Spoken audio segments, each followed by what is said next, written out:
on this morning. Charles. Good evening, everyone. Welcome to the Effingham County Board of Commissioners regular meeting agenda, December 2nd, 2025. The time is now 5:02 p.m. Madam Clerk, roll call, please.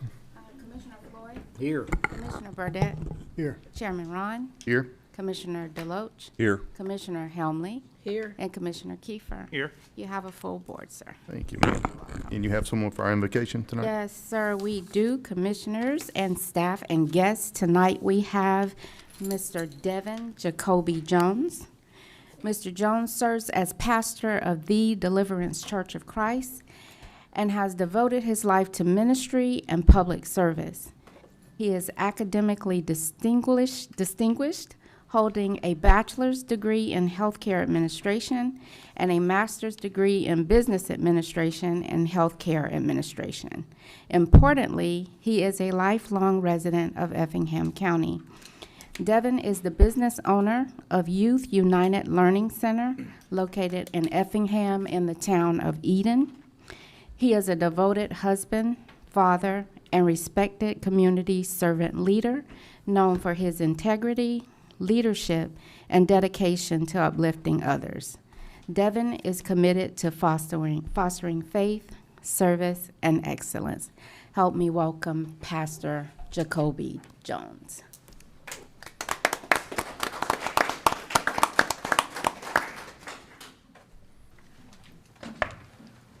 Good evening, Mr. Chairman and Commissioners. Before we go into our invocation, I would like to share a scripture with you, Psalms 37 and 23. And it reads, "The steps of a good man are ordered by the Lord, and he delighteth in his way." This passage reminds us that God is not distant from the decisions we make. He is actively guiding the steps of those who seek his wisdom, justice, and the good of the community. Public service is more than just a position. It is a calling. Each of you have been entrusted with the welfare of families, neighborhoods, and future generations. And while the work can be weighty, God assures us that our steps are aligned with his purpose, and he delights in all of the path that we walk. Today, as you engage in planning and budgeting and decision-making for our county, remember that your leadership can be an instrument of God's order. Even in uncertain seasons, when answers are not always clear, God promises that he directs the steps of those who trust him. If we pause long enough to hear him, he will guide us toward the decisions that bring unity, fairness, and progress to the people that we serve. And I'll quote Jesus from Matthew 23:11, that the greatest among them is a servant. Let us pray. Father, in the name of Jesus, we thank you for this day and for every commissioner, administrator, and leader gathered in this room. We ask that your wisdom be here to rest upon them, order their steps, direct their thoughts, guide their decisions. Grant them clarity in complex matters, unity in moments of disagreement, and compassion for every resident they impact. Strengthen them to lead with integrity, humility, and courage. Bless our county, its families, its workers, its schools, its first responders, its businesses, and every community within its borders. Let your peace and protection rest upon us. Lord, let today's decisions reflect your righteousness and bring good to all. We give you praise, honor, and glory. In Jesus' name, amen. Amen. Thanks, sir. Please rise for the pledge.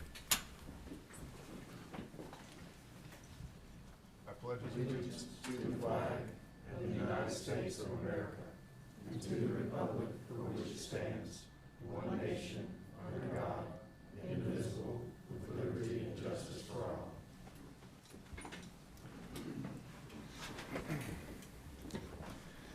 Thank you, everyone.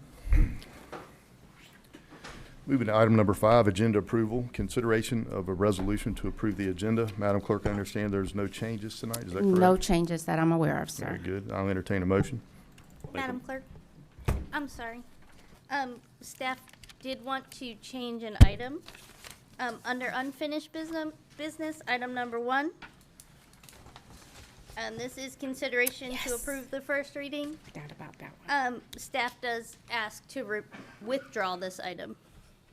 So that item is the first reading to amend Appendix C, which is related to Article 5, the Ebenezer Historic Overlay District. This item was postponed from the October 21st agenda, so it had to go back on in order to be removed. Okay. I'll make a motion to approve the agenda with the noted change. Second. We have a motion to second. All in favor? Aye. None opposed, motion carries. Item 6, minutes. Consideration to approve the November 18th, 2025 work session and regular session minutes. Just please note that I'm going to abstain as I wasn't present at the last meeting. I'll make a motion to approve both sets of minutes as presented. Second. Motion to second. All in favor? None opposed, motion carries. Public comments. Public comments shall pertain to agenda items only. Should you wish to make remarks, clearly state your full name into the microphone before commencing to speak. The agenda packet for this meeting is posted on the county's website. Any additional documentation presented at the meeting shall be submitted to the clerk for receipt, recording, and distribution to the board.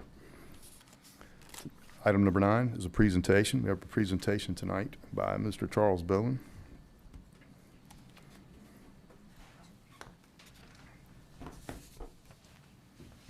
Hello. Good afternoon, Board of Commissioners. My name is Chris Kabinski. Unfortunately, our attorney, Charles Bowen, cannot be here tonight, so I am speaking in his place. I sit on the Board of Directors for the Belmont Glen HOA. Primarily, my direction on the board is the Director of Facilities.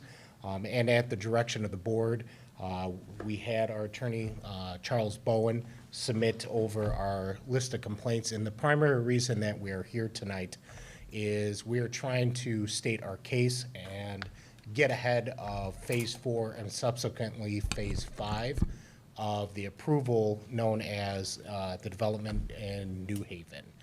And the reason we thought this was important to bring this up to the entire board is a lot of context and history where we have been given empty promises, where we have had shortcomings financially that we have had to pony up out of our budget based upon the empty promises of Ernest, primarily Beth, regarding our storm drainage, the multi-use path, and we are definitely afraid of that we're going to incur substantial additional financial cost down the road. And so we wanted to get ahead of that today for when Phase 4 and subsequently Phase 5 approval come for New Haven.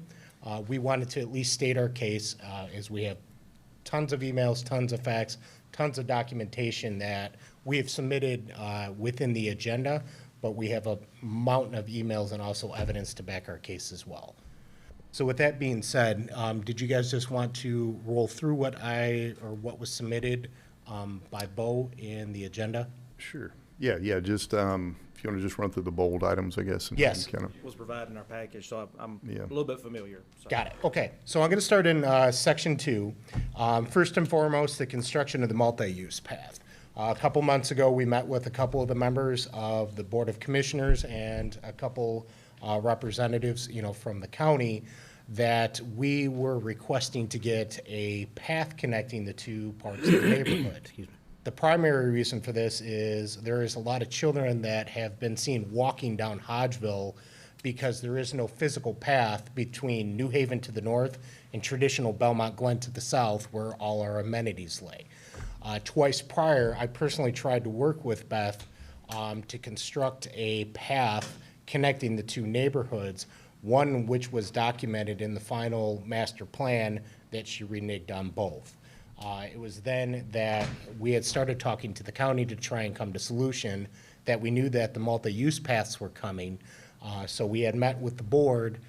We had agreed the county had agreed to provide a right-of-way down Hodgeville Road falling over the sewer lines, and it was recommended that the two parties connect. I followed suit, followed up multiple times to try and progress that forward, and we have heard absolutely nothing back from her yet. Gotcha. And who was Beth?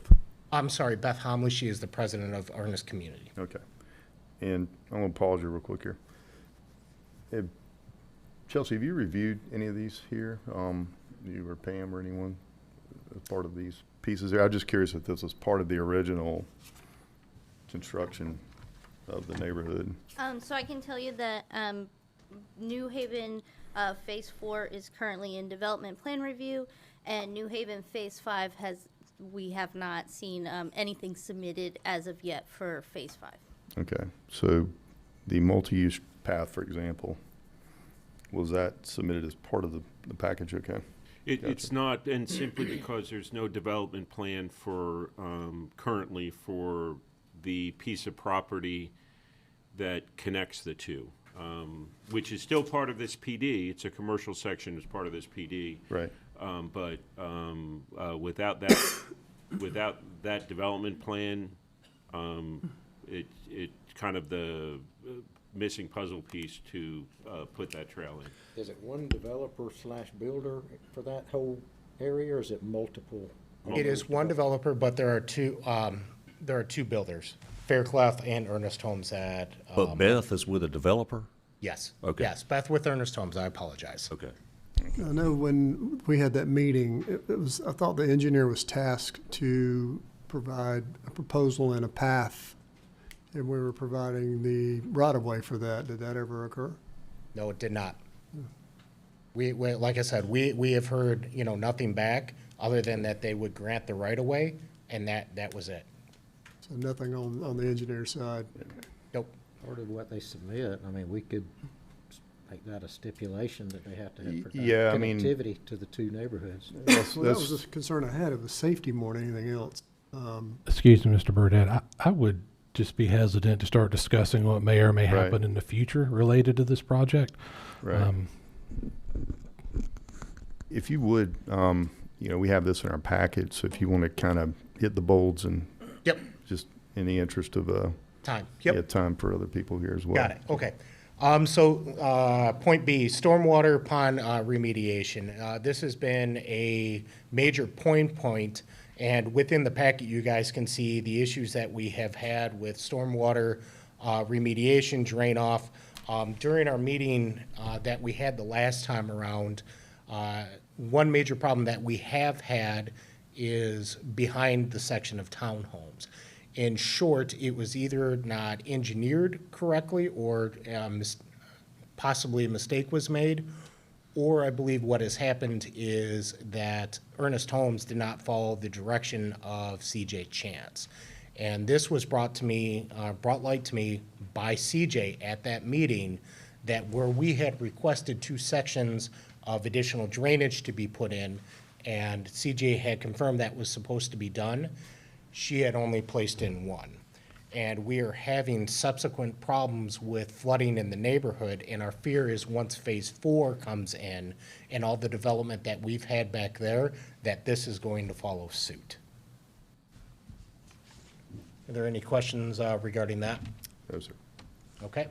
I'll kind of skip past bullet point C unless you guys have any other questions about that. All right, so within the factual background, the main reason we are bringing this up is back in 2023, specifically in September, we had set a list of conditions in order to have the property conveyed over to Belmont Glen.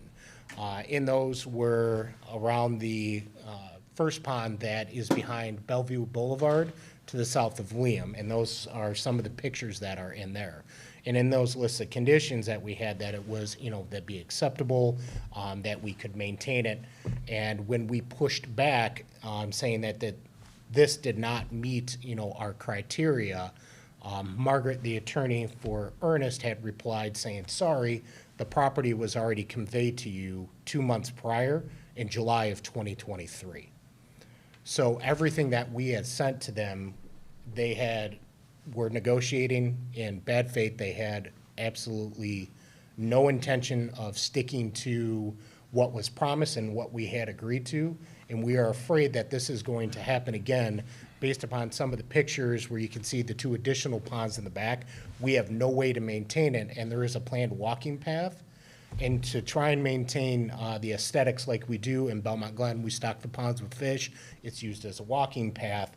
And now we have estimates that are on us between 5,000 and 10,000 yearly just to get the one south side of the existing pond cleared. And we need to make sure that we have some, vote or some say in this where we can maintain it with our traditional landscaping because we can't simply come 10,000 a year out of pocket just for one pond, let alone adding an additional two. Gotcha. Mr. Newberry, for conveyance to happen on property, and this is just for my education, is that something that both parties have to agree to, or can it just be deeded over, the title be deeded over? Has to be accepted. I guess I needed the bigger picture here. If I was to say, I'm gonna convey some property to you, Lee, do you have to accept that property as well? Yeah, there's, yes, Okay. for it to be proper, it's got to be an offer acceptance, and you got to, for the conveyance to be valid. So are you aware if your HOA accepted? Are you aware if the HOA accepted that property or not in conveyance? Like, to the best of my knowledge, it was signed over to us and we never accepted it at that time in July 2023. This was used against us when we pushed back on Beth saying, you need to rectify the front pond area, and she Should said, be sorry. pretty easy to pull up if it's, who owns it? I mean, Oh, yes, it has been conveyed over to us. It is under our ownership now, if that's what you're asking. My apologies. okay. Sorry, go ahead. No, it's okay.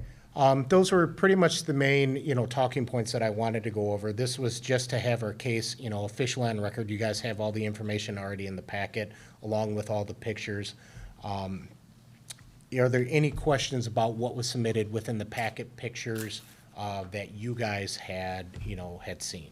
Yeah, I think, for me personally, I believe staff has a picture of, things that are of concern. And they can be adequately addressed when that time comes for, that phase.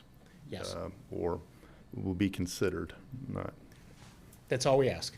Yep, it's just to be considered to, have some protections, for us that we are in the loop, because every time that I personally and other members of the board have tried to engage or at least be in the know because we were having to take over and be responsible, we were completely shut out.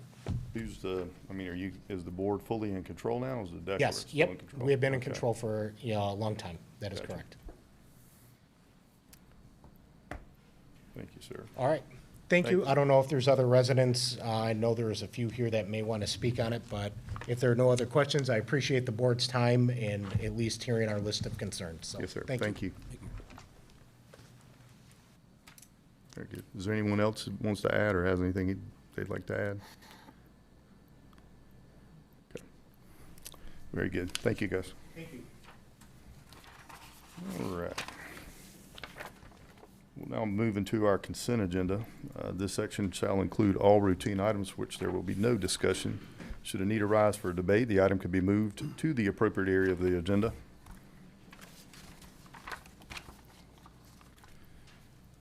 And if there's no discussion or anything needs to be moved, I will entertain a motion. I'll make a motion to approve the consent agenda. Second. I'm sorry. Probably need to read them. I need to read them all. You're right. Sorry. Sorry, I'm trying to fast forward this thing a little bit here. Item number 1, consideration to approve and publish the 2026 county holiday calendar. Item 2, consideration to approve an amendment to the summary of material modification agreement and amendment number 9 to the Effingham County Employee Benefit Plan. Consideration to approve an amendment to the administrative services agreement and pharmacy benefit management services schedule with Meritain Health Inc. Consideration to approve resolution number 025-042 and an application for the Coastal Incentive Grant, Cycle 29, to support the Atlas Park. And 5, consideration to approve an application for the fiscal year 2026 EMS trauma-related equipment grant provided by the Georgia Trauma Commission. Ms. Beth? Make a motion that we approve the consent agenda as read. Second. We have a motion and a second. All in favor? Opposed, motion carries. Moving into unfinished business. We removed 1, so moving to item 2. Consideration to approve the second reading of an amendment to Part 2, Appendix C, zoning ordinance, Section 3.15, home occupation of the Effingham County Code of Ordinances. First reading approved, November 18th, 2025. I had one comment on this. This is supposed to mirror the second item, or this next item, I believe, isn't it? for residential businesses. We discussed the trailer issue of 5 by 8. I read it in the residential business, but in home occupation, it's still restricted to a 5 by 8. Yeah, I And I believe, think that needs to be changed to mirror. I thought home occupation was supposed to be a lower impact than residential business. That's why it wasn't included. Like consulting, Well, Type. there's trailers in there. Yeah. I don't know, maybe you need to haul your paperwork for your consulting business. that's right, I have it to the door. I'm just thinking it should mirror it. That's my opinion. But Okay. Yeah, it's pretty small, Thoughts? but any standard. you didn't tell me. I don't know. I would think. They can drive a trailer home, just like if they work for any other business. Well, that's what I'm saying. What I'm It's just saying, restricted I to mean, 5 by 8, and the next Happen to one. be their business. home They're not business. conducting that business at their home. Right, they're just, Right. You know? What is the, what was Yeah, the that's length what I for, thought, too. excuse me, I'm what was sorry, what was the length on residential, remind me? 20, 20, up to 20 foot. up to 20, Because we discussed like somebody had a landscape business or something like Yeah, it's that. gonna be bigger than a right. 5 by 8 by I far. think it should, Does, anyone have an opposition to amending that little section there to reflect the same trailer? I don't. I'd rather not leave it to interpretation of whether it's allowed or not. I'd Yeah, rather I don't have address an it. issue. Okay, very good. Well, you want to make a motion to amend that area? yeah, I didn't prepare for that, but yeah, make a motion to approve the second reading with the change of, copying the same trailer restrictions in the residential business ordinance to be with the home occupation ordinance. Can we do that, being we haven't accepted it yet officially? They've had the first reading on it. And I can go in here and try to pull up. Let's find the words. 5 by 20? Let's see. Miss Rose, do you know what section this was in? Didn't you put this together? We can just change it to a 20-foot trailer, and that would Okay. match it, right? Section 22? 22 foot. Okay. So just probably make a motion to amend it with a 22-foot trailer, But it was actually a 20. or 20? So- What's the 20? So amend the ordinance, we'll make a motion to approve with, we amend the ordinance to show they can have up to a 20-foot trailer. That make sense? Yes, sir. I'll second. We have a motion and a second. All in favor? Aye. None opposed, motion carries. Sorry to get you up there. All right, moving into item 3, consideration to approve the second reading to amend Part 2 Appendix C zoning ordinance, Section 3.15A, residential businesses of the Effingham County Code of Ordinances. First reading approved November 18th, 2025. Make a motion, we approve the second reading. Second. We have a motion and a second. All in favor? None opposed, motion carries. Item 4, consideration to approve the second reading to amend Part 2, Chapter 66, Solid Waste, Article 3, Residential Collection and Disposal Services, Section 66.104, -104, General Provisions of the Effingham County Code of Ordinances. First reading approved November 18th, 2025. Make a motion to approve Wait, the second wha- reading. Wait a second, isn't this where we had the mulching? Is this No, wh- ma'am. It wasn't, it was the other one. know. Yes, Okay, ma'am. just want to make sure. Okay. Make a motion to approve the second reading. I'll second. We have a motion and a second. All in favor? Uh, None opposed, motion carries. We wanted it to match the other one that was 20. That was Moving. one to roll in the Okay, moving into hands in a timely manner. All right, moving into new business, item number 1, consideration to approve resolution number 025-041 related to Effingham County's transition from Live Oak Public Library System to the Statesboro Regional Public Library System. Let's just leave it at 20, it's fine. You're up, Tim. Is this the, Live Oak? New business, item 1. Okay, I'm sorry. Mhm. So if you recall, the board passed a resolution in support of leaving the Live Oak Library System. But because we were not aware that the joining the Statesboro Regional System was an option at the time. The resolution recommended going independent.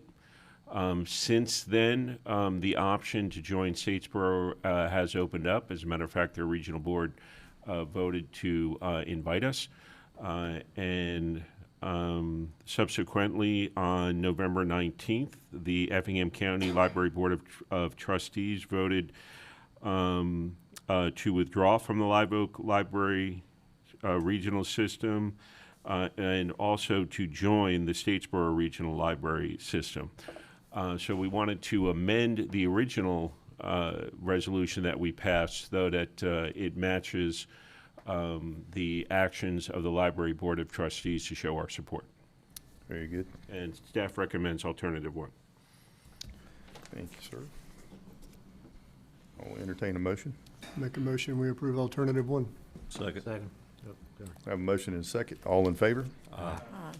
None opposed, motion carries. Can we transmit this to the Library Board of Trustees, just so they Yes. have a clarity on our Yeah. position? Right, and so, Okay. and just so you know, that kind of the next step, we do have a meeting to try and coordinate with them on what the next steps with the state are. But when we when the library board formally submits their request to leave and move, we will include this as an Okay, attachment. that was my next question, and when that is being sent to Live Oak, the formal, I guess, announcement. Correct, and we're gonna have a meeting just to discuss what the legal process is, so we can confirm that. But having a signed copy of this, I think, supports us in the process. Very good. Thank you, Tim. Okay, moving to item 2. Consideration to approve the first reading of an amendment to Part 2, Appendix C, zoning ordinance, Article 4, Establishment of Districts, Section 4.1A, Permitted Use Table of Effingham County Code of Ordinances. Yes, Mr. Chairman.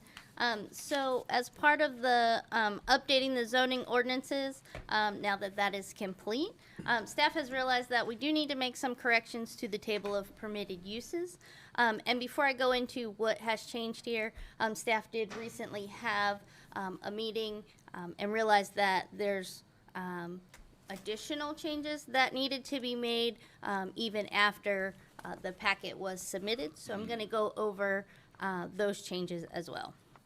So what you have, the I-1 has been added to the table of permitted uses because we do have parcels within the county that are zoned I-1. Like R6, I-1 is no longer a zoning option, but again, due to having I-1 parcels, we have to have it on our table of permitted uses. All the uses in the I-1 that you see on the table mirror those within the heavy industrial district. So you'll see the red on there in I-1. It's the same as what is in heavy industrial. The home occupation ordinance allows for a home occupation in all residential districts. So R2, R3, R4, and R5 now have home occupation as a permitted use. So you'll see that as well. Staff received many calls on what is considered a car brokerage. This use has been added and is permitted in all commercial districts and industrial districts. And really, this is just like an office area that they need to be able to get their car dealership license. It is not the actual dealership. Now, car dealerships is on here, but it is really just to have like that home base to be able to get that dealership license. Make sure that it excludes exporting cars. Yes, sir. Yes, sir. Absolutely. And I think the key thing in here is updating the definition. Yes. To make sure it's crystal clear in the definition, because every single use on this table has a corresponding definition. Yep, and you'll see that staff's gonna come back with definitions. So you'll see on here, the very last column has the number with the corresponding definition, so we'll be coming back with those definitions as well. Mulching was also added. It was initially, you'll see on yours that it was added to B3. We removed that from B3. It is a conditional use in light industrial and will be permitted in heavy industrial, and that is it. But not in B3? Not in B3. Screened and outdoor storage has been added. We have it conditional in B1 and B2 zoning districts, and then permitted in B3 and industrial zoning districts. And specifically because we want, if it's going to be in B1 or B2, we want that to come before you so you can add conditions as you see fit. And then under that subcategory of natural gas, petroleum, and fuels, the wording has been changed to natural gas power plants. That was kind of a miscommunication on my part for that wording. It is just a natural gas power plant. And then lastly, cremation services and cemeteries have been separated. The ordinance currently allows cemeteries as a conditional use in all residential districts. So we have to make sure we're consistent with the ordinance. And then staff would also like to add mobile home supply. This is not currently on there, but we would like to add it for the second reading. This would be the selling of mobile homes and mobile home parts and accessories. And we would like to do that as permitted in B3 and the industrial districts. We get some applications where folks would like to do that, and so we want to make sure we have that use available for them. Any questions? I have one question. Yes, sir. And I don't, just bear with me, I may be wrong in my thinking. No, you're fine. Should the I-1 uses actually match light industrial and make the heavy conditional? Just an idea, just a thought. And the reason why we didn't do that is because if they match the heavy industrial, it automatically requires the bigger buffers. Okay. And so we think what we should be doing is they should be doing the opposite, where is that if they want to do something with a buffer that is smaller than the 300 feet, they come in and they request a rezoning to light industrial. Okay. So this way, you don't run into a situation where you have an existing use and all of a sudden they've got smaller buffers. Okay, makes sense. It's kind of a roundabout way to accomplish the.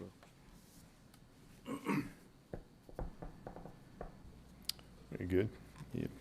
Any further discussion? If not, I will entertain a motion.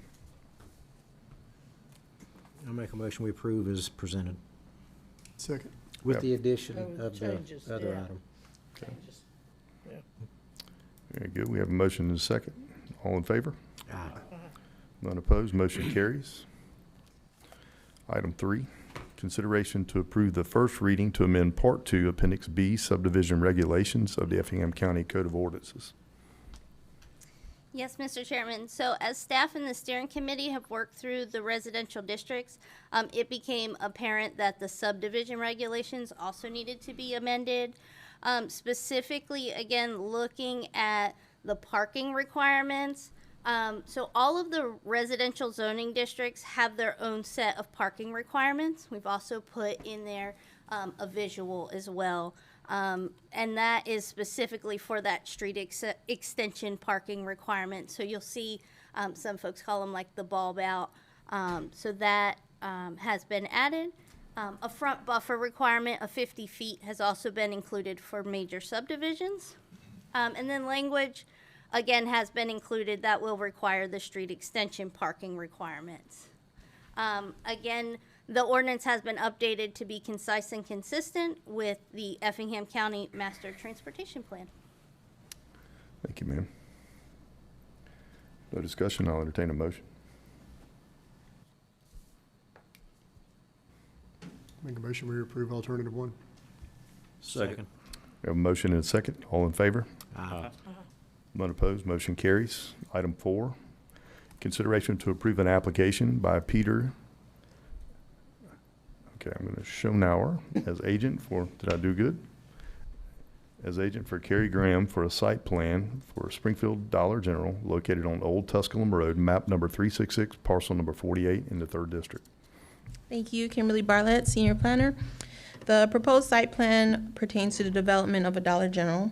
The Board of Commissioners approved the rezoning to B2 on November 4th, 2025. The building is 10,640 square feet with a building height of 16 feet. There will be 36 parking spaces, including 2 handicap spaces. Utilities will be provided by an on-site septic system and well treatment plant. The septic permit has been provided. The retail space is 1.97 acres, and it will be subdivided out of this 36 acres. There's a 30-foot vegetative buffer around the property. There's a 20-foot buffer on the south end of the property with a 7-foot wooden opaque fence. There are no wetlands, flood zone X, and the site access is proposed from Old Tusculum Road, which is the county-maintained road.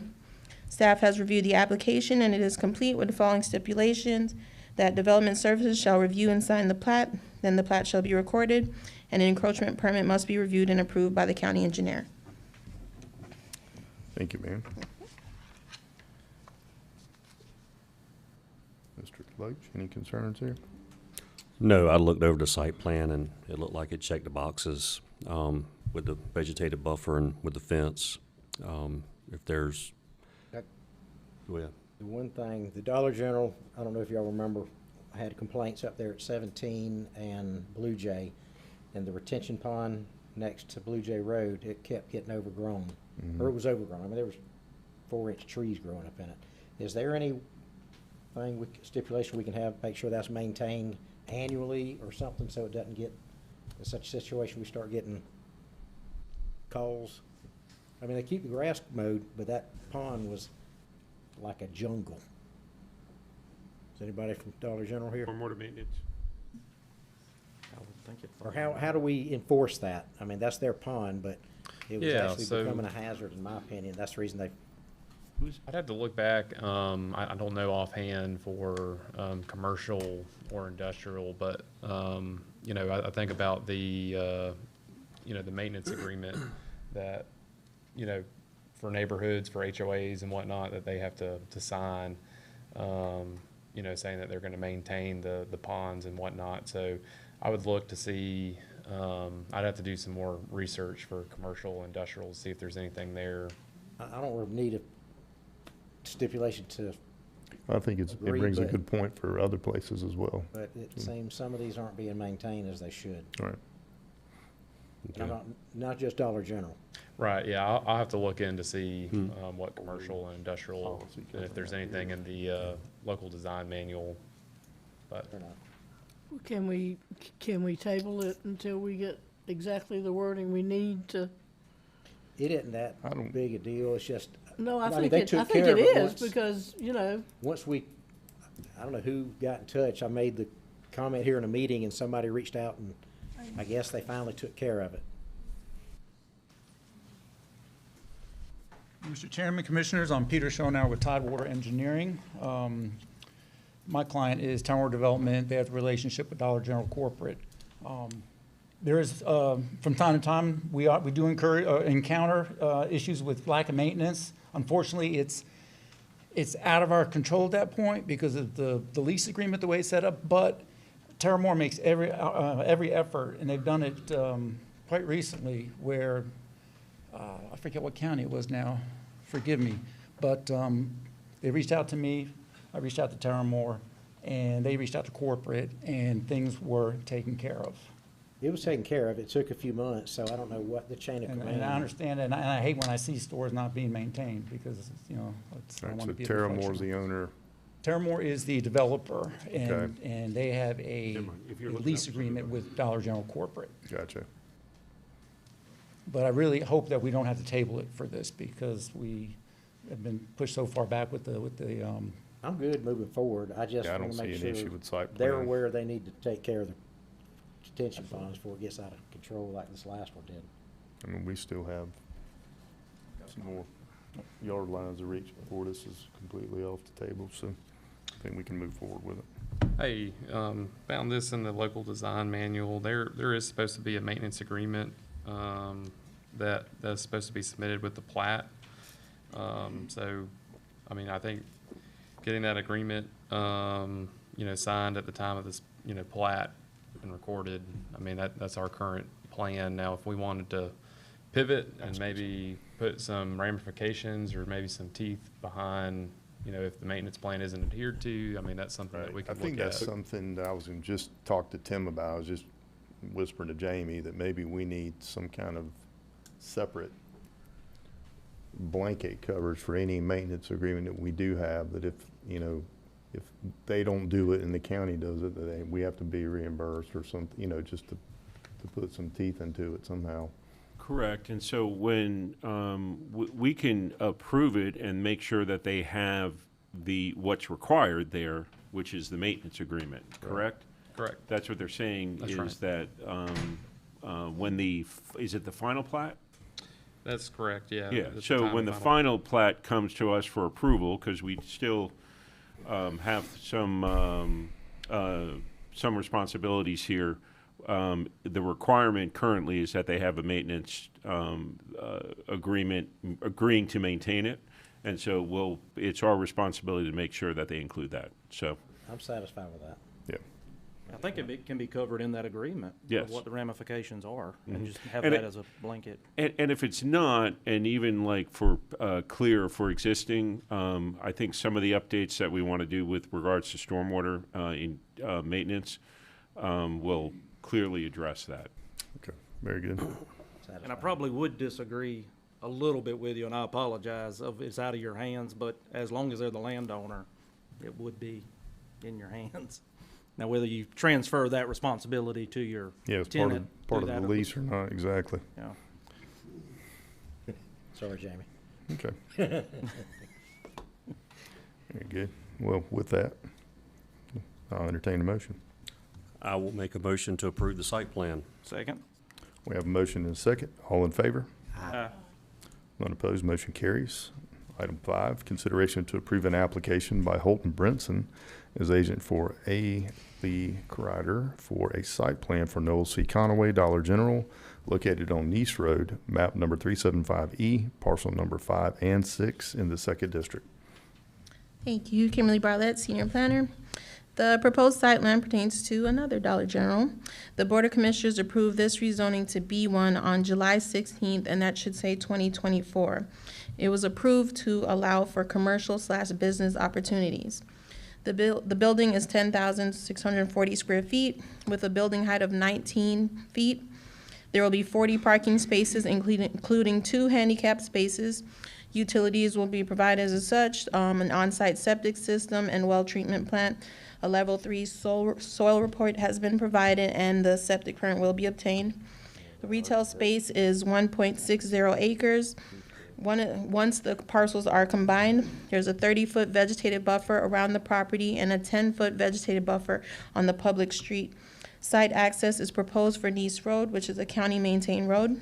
Staff has reviewed the application and it is complete with the following stipulations: that Development Services shall review and sign a recombination plat, then the plat shall be recorded, and an encroachment permit must be reviewed and approved by the county engineer. Thank you, Kim. Commissioner Burdette? This one I have a big problem with. It's not the problem with Dollar General or the proposed plans. The problem is, this is the parcel I spoke of last year that we approved for a sandwich and coffee shop. And we had everybody show up for a sandwich and coffee shop and vote on that. And they had due process to do that. And now, 2 months later, I see a sign on that property for sale. And now we see a Dollar General going in there, and the public hasn't had due process to voice any opinions on this whatsoever. This is the kind of thing that gets in the background, and it happens, and then it robs the people of a voice. And I can't agree with that. I mean, we need some kind of mechanism or some kind of way that the people that live there, and this is right in front of the school, and it may be very appropriate to have this there, but people haven't had a chance to voice their opinion on this because what was proposed is not what is happening now. I thought we had site plan reviews and final plat reviews, so it mirrors or matches in some way what was presented at the original rezoning or at the original site plan. And this is something very different that was presented at the time. We had people in the audience said, it'd be great to have a sandwich shop right in front of the school. And we all agreed, a sandwich shop would be great. And I think sandwich shop would be great. But this is a Dollar General. And we've robbed them of the voice. And I just don't know. Frankly, I don't know what to do about it. But it's wrong. It's just, It's the wrong way to do things. The people have not had a chance in my district to voice any kind of opinion. And it might be they're roaring and love it and everything else, but we've taken that away from them in this case.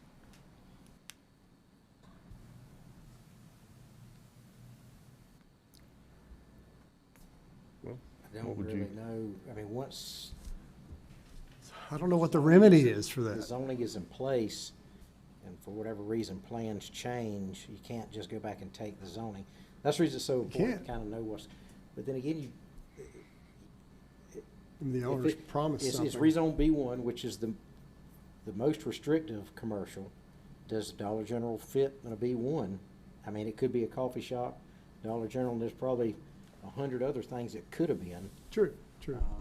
To pick and choose what business somebody chooses kind of defeats what the rezoning, I think. Well, I mean, I get that point, but if But I they just, understand what you're but if saying they as wanted to well. come and rezone and just say, I just want to be one with whatever uses, then no problem. Right. But to come here and say, I want to do a coffee shop, and then have people show up for that rezoning and see that it's a coffee shop, and that's our due process to do, so the people have a voice.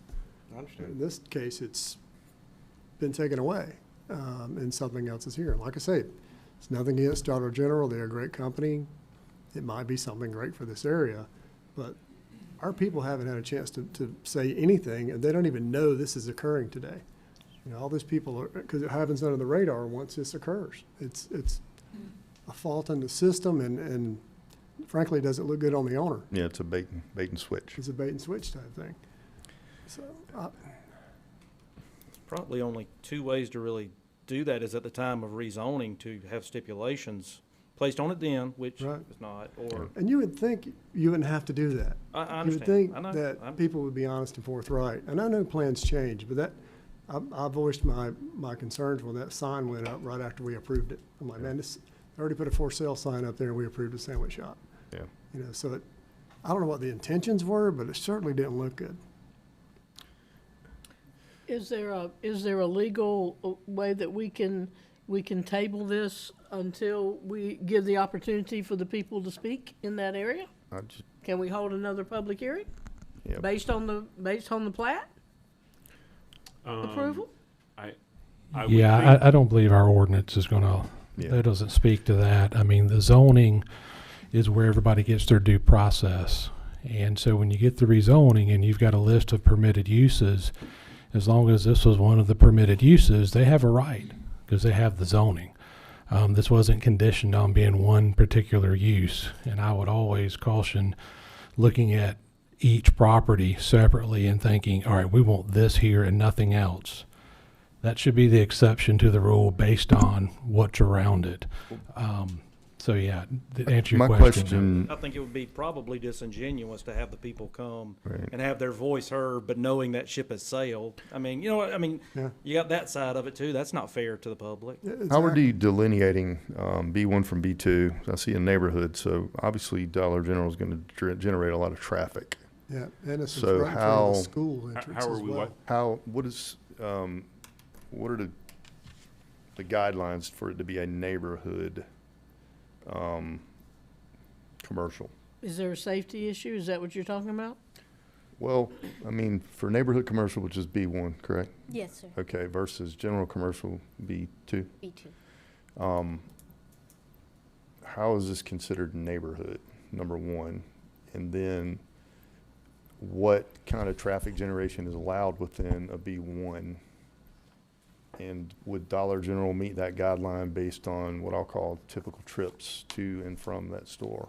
Well, I think, let's start off, can we do the narrative on B1, so we get Yes. a Let me pull that up for good you. explanation as to, and we've recently just approved this, so it should give Let me a, pull that. I'll pull it out for you. Yeah. Could just There's the zip up here to school. the All table. four corners are basically commercial, if you consider a church commercial. So there's both. I'll School pull up has the this, narrative. church has this, and this is B1, which, The school's another concern as well, because the entrance is right on East Road. they got a officer out there. I know. You know, would people want that right in front of a school? nobody's had a chance to speak about that. Well, look, here's how I'm weighing in on it. I hear you, Commissioner Burdette, on it was talked about it was going to be one thing, but we've got a zoning here, a rezoning that happened. The site plan here, it is a permitted use, so I don't see how we stop that.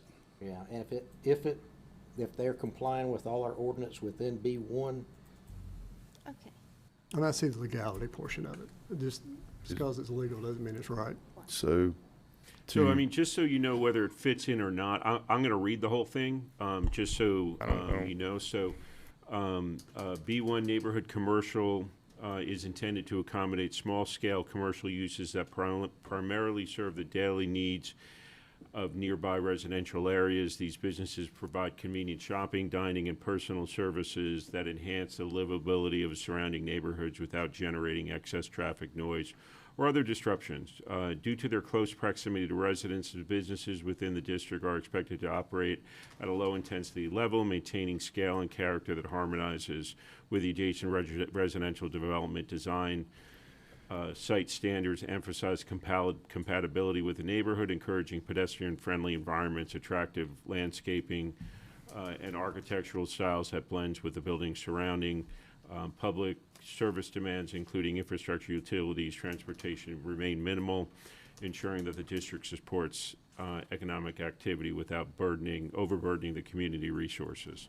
Okay.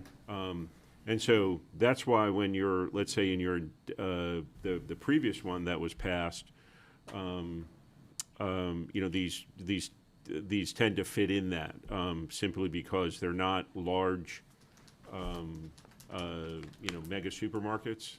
They're kind of small, little, mini markets. I mean, you know, maybe Mr. Schonauer on a previous one, but I know Dollar General does their research on traffic counts and how many people they plan on having and all that in the area. And I spoke with, Just curious what that number is before you know, decide to put a I think store what you're gonna there. hear is they just try to capture the traffic that's there. Right. I mean, that's what you're gonna hear. Or for You know, not And maybe it's something we need to hearing look at thing. moving forward on our B1 residential ordinance that, is Do it you really? capture the traffic at 11 a.m. or do you capture the traffic at 8 a.m.? Yeah. Right. Good Which one are questions. you Those gonna are good capture? questions. yeah, but who's going to Dollar General to shop for milk and eggs at 8? Yeah. Yeah, when do you capture the traffic? I Jonathan? live off an East Road. I will say there's nothing closer convenient. oh, I know. I mean, my wife would beat me up for voting no. But Hey, so Jonathan she'd Holm, like it. county engineer. When it comes to traffic analysis, so really it's not per the zoning, it's per the, there's the international, or the, oh my goodness, I'm drawing a blank. There's a chart that is, you know, it lists out every single, you know, type of business that it is, whether it's single residential, whether it's, you know, multi, like a duplex, or if it's a warehouse or, you know, a dog business, you name it. It kind of goes down through, or a church, you know, it specifies how much traffic is generated, and you try to do it based off of the peak, you know, traffic volume that's coming in. So generally, you know, that, you know, the peak hours are, you know, 7 to 9 a.m. and then, you know, 4 to 6 p.m. But either way, it's all about, you know, the peak hour. You want to make sure you're capturing that. And then as far as their entrance is concerned, you know, there's, you know, placement requirements that we have for, you know, it's based off of the type of road that's adjoining it. It's not per se about, you know, the business that's there per se. So really you want to look at the road classification. Where is this property in relationship to the actual road, and what is that road classified as? Is it a local road? Is it a collector road, arterial? And, you know, from there and then also what's the speed? You know, there's different distances that you need for different, you know, entrances based off of speed, and ultimately we refer to the GDOT encroachment manual for collector roads and above. East Road, I'd put it as a minor collector road. It's 45 miles an hour. So where they have their entrance per se, I mean, it's in line with the church entrance across the street. So I would say it meets the criteria, you know, based off of, you know, our current design standards. And then, you know, it's just a question of, okay, well, do they need a decel lane or a turn left lane? And then again, that's provided based off of the, you know, the traffic study, and then also the GDOT encroachment manual lays out when those are required. And I don't believe Dollar General generates enough traffic to warrant, you know, a decel lane or a turn left lane. And so that's why they have it shown as just a right in with no decel lane there or a turn left lane. What is the buffer requirement for the adjacent residential property? And does it have to be vegetative as well? Yes, if you, well, So where their access is, it's a 10-foot landscape buffer. But anywhere else, it should be 30 feet. And that's 30 feet vegetated? Yes, sir. And if you can look, this has been cleared, so they have to reestablish it. Yes. Right. Okay. So I just want to clarify something for the future. So, Mr. Newberry, what you're saying is when a property is rezoned, say, and we'll stick with B1, okay? Even though the people who come up here and present that rezoning give a clear indication of what they want to do, we can't put a stipulation on there that that's what must be built in the rezoning. Is that what you're saying? They accept it. I would say that is the exception to the rule. You need to have good reason. When you start limiting uses, you need to have a good reason for that. Even though they've come up here, not us. Right. They've come up here and said that's what we want to build. Yeah, I mean, if they have voluntarily agreed to a certain use, and if that is the case, then I would recommend at that time you would have some sort of reversion that if this use never comes into play, then it reverts back to the prior zoning classification. Okay, so we just need to add Okay. that. Again, that would be the exception to the rule. Need to add that Or they condition. volunteer something like that. There's got to be some way we can put that in an ordinance, if it's possible to okay, you can come and have a B1 and have all these uses and apply for it as such. Well, I But think if we you have just need to look harder at B1 as to what a neighborhood, define really what a neighborhood business is. Right. 'Cause, I mean, you wouldn't want a medical marijuana dispensary in front of a school, and that's a B1 use. I mean, so you gotta consider where you're at and what you're doing. And if somebody tells you I'm doing a sandwich shop and it winds up being a medical marijuana facility, I got a big problem with that. And that's essentially the same thing we're doing here. I don't think I Dollar think at the end of the General's that day, it's at the intrusive. time. No, it's not. I'm not saying they sell pot. Yeah. Don't get me wrong. But I mean, And go to still a bait and bacon switch. It is. I know, Deal. and they- yeah. And then, So we can do anything about it at this point. This- And I know it's a legality. I'm not gonna make a motion on this. Somebody else can. I'm gonna stick with the people's side, sure. as I will on everything, and vote against it, because I just don't think the process was done correctly. Just for my clarification too, I see there's an elevation plan on this particular piece. Is that part of this package as well of approval? Because Yeah, is this one gonna be just one of those metal brown buildings? I mean, they Yeah, have if- some nicer Our architectural. ordinance says it has to fit in with the character of the area. right, what's presented here is one of those metal with the low brick fascia in the It's front. just a site plan, but yeah. Yes, I do Right. not have an elevation. Yeah, they haven't. And So we don't, and again, I just for wanted this to be particular clear that corridor, I this don't does know not if there's include much the we can do elevation about that's on it. here. But when we have our commercial corridors, you know, we do have, we do put some architectural standards in there. This is not a commercial corridor. Can we ask? B1 is in there. It does say it must match the area. Correct. So the church is brick, right?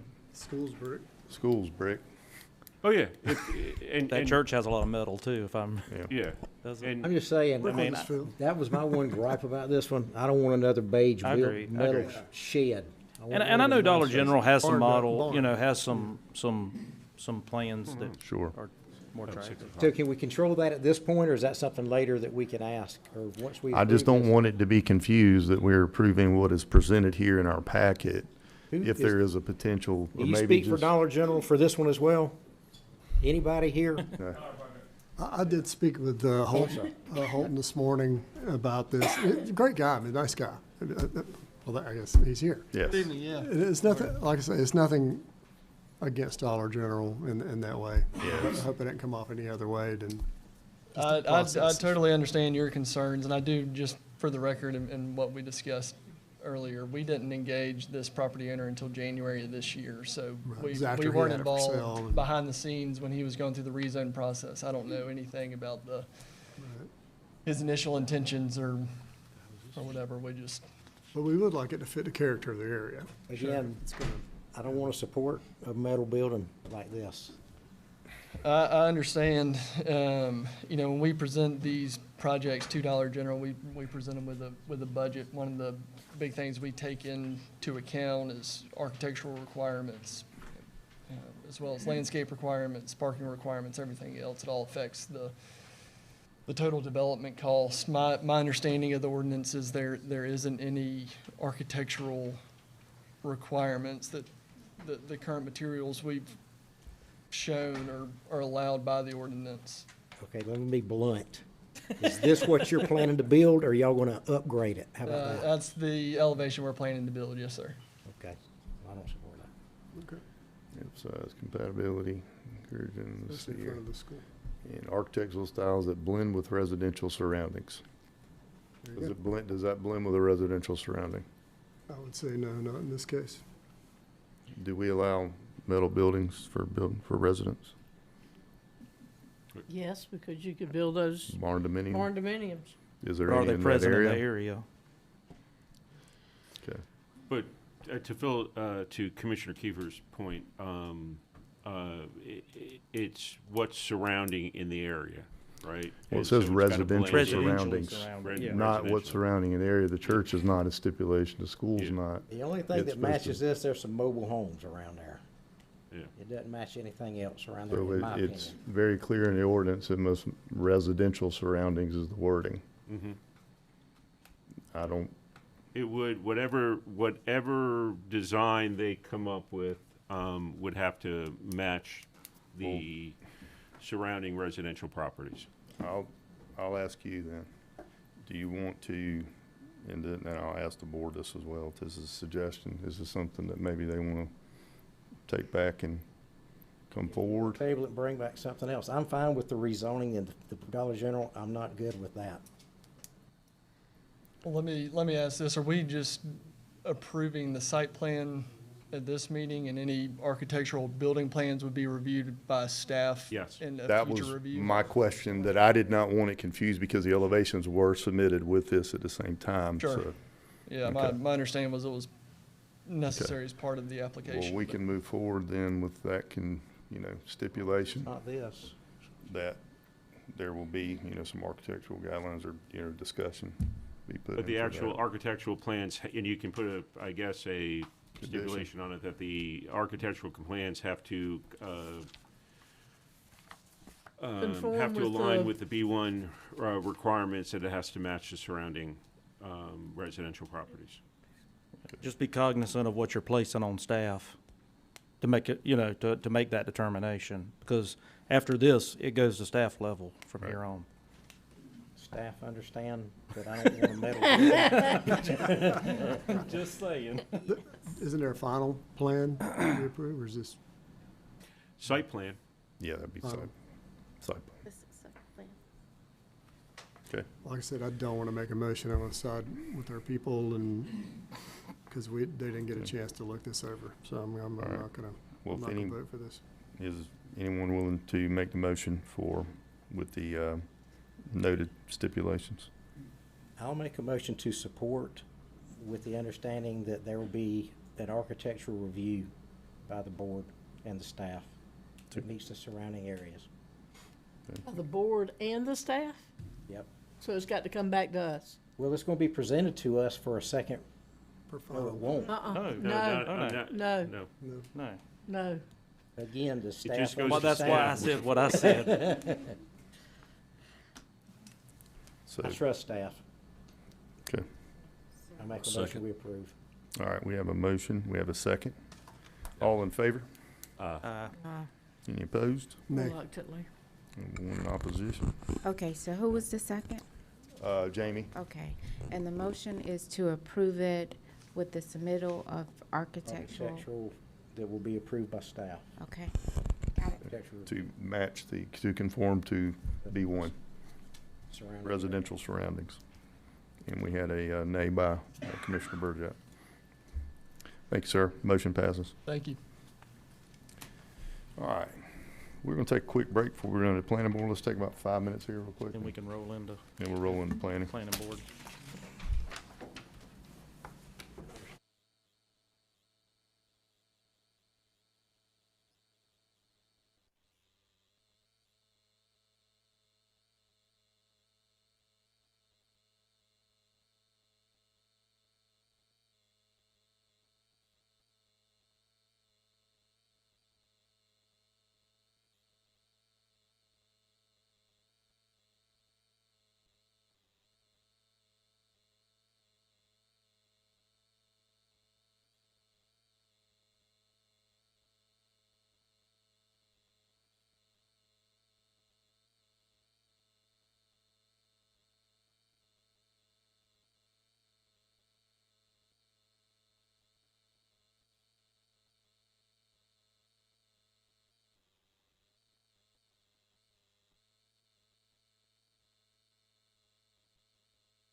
All right, I'm going to call us back to order.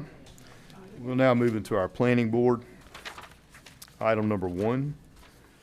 Planning board recommends approving the application by Minnie Wilder to rezone plus or minus 2.44 acres located on Cletus Ganan Road from AR1 to AR2 to allow for permitted uses in AR2, map number 444, parcel number 31 and 31A in the 4th district. Yes, Mr. Chairman. Oh, I'm gonna, go ahead. I'm gonna sit down for this one. Yes, sir. I'll do this with family. Uh-oh.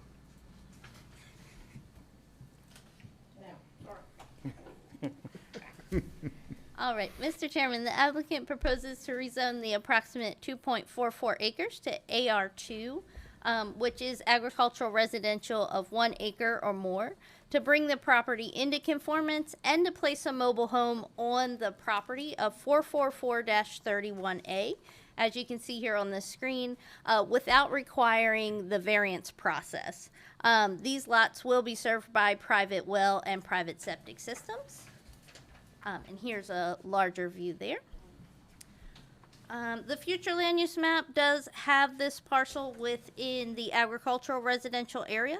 The predominant use of land within this area is for single-family and multifamily dwelling units, organized into general categories based on net densities, and that is based on our Effingham County 2020 to 2040 Joint Comprehensive Plan, page 37. Thank you, ma'am.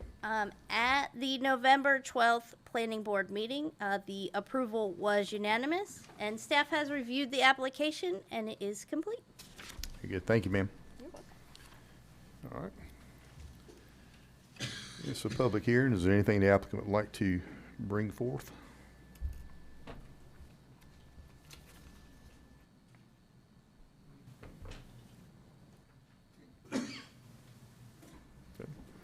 If there's, The applicant's here, and they will answer questions if we have okay, any. is there any questions for the applicant from us? None? Straightforward. Okay. All right. Anyone opposed to this, please come forward. Being I see none, I'll close the public hearing. And any discussion? I'm very familiar with the area, grew up in the area, don't live there now. It's all family down in that area. I think this is more housekeeping than anything, because they're, just bring them into compliance. Very good. Well, If nobody else, I'll make a motion to approve as presented. Second. we have a motion and a second. All in favor? Aye. None opposed. Motion carries. Item 2, second reading. Consideration to approve the second reading of an application by Minnie Wilder to rezone plus or minus 2.44 acres located on Cletus Ganan Road from AR1 to AR2 to allow for permitted uses in AR2, map number 444, parcel number 31 and 31A in the 4th district. Make a motion to approve second reading. Second. Have a motion and a second. All in favor? Aye. None opposed. Motion carries. Give Ms. Beth time to come back.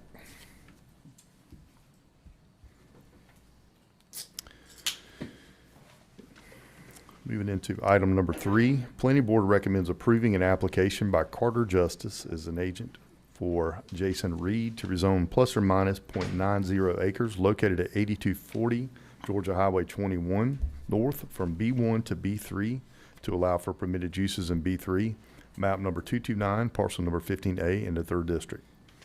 Yes, Mr. Chairman, the applicant is proposing to rezone the plus or minus .90 acres to B3, which is our major commercial district, to sell trucks, trailers, and golf carts. That is per their application. The lots will be served by private well and private septic system. There is your larger view.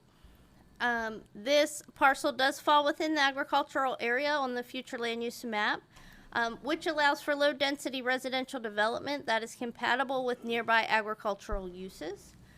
At the November 12th, 2025 Planning Board meeting, Planning Board did motion for approval, but with the condition that the parcel be used only for office space and a self-serve ice machine. I think there was a little bit of confusion based on the application, as it did say to sell trucks, trailers, and golf carts, which would then fall in that B3 zoning district, which is why the applicant applied for B3. And then when the applicant did get up to speak, he said that it was only for the office space and possibly the self-serve ice machine, which those uses fall in the B1. So it is completely up to the applicant, and of course the board, if he goes B3 with these conditions or if he stays B1. So completely up to you. Thank you for clarifying that, because that was Absolutely. confusing reading that in the package. Yes, sir. So again, staff it's has B1. reviewed the application, and it is complete with the following conditions, that if it is B3 or B1, a site plan must be approved by the Effingham County Board of Commissioners. An encroachment permit onto Clio-Kildare Road must be reviewed and approved by the county engineer. The applicant must obtain and keep in good standing a business license. And then if B3, it may only be used for office space and a self-serve ice machine. Thank you, ma'am. If the applicant is here, please come forward.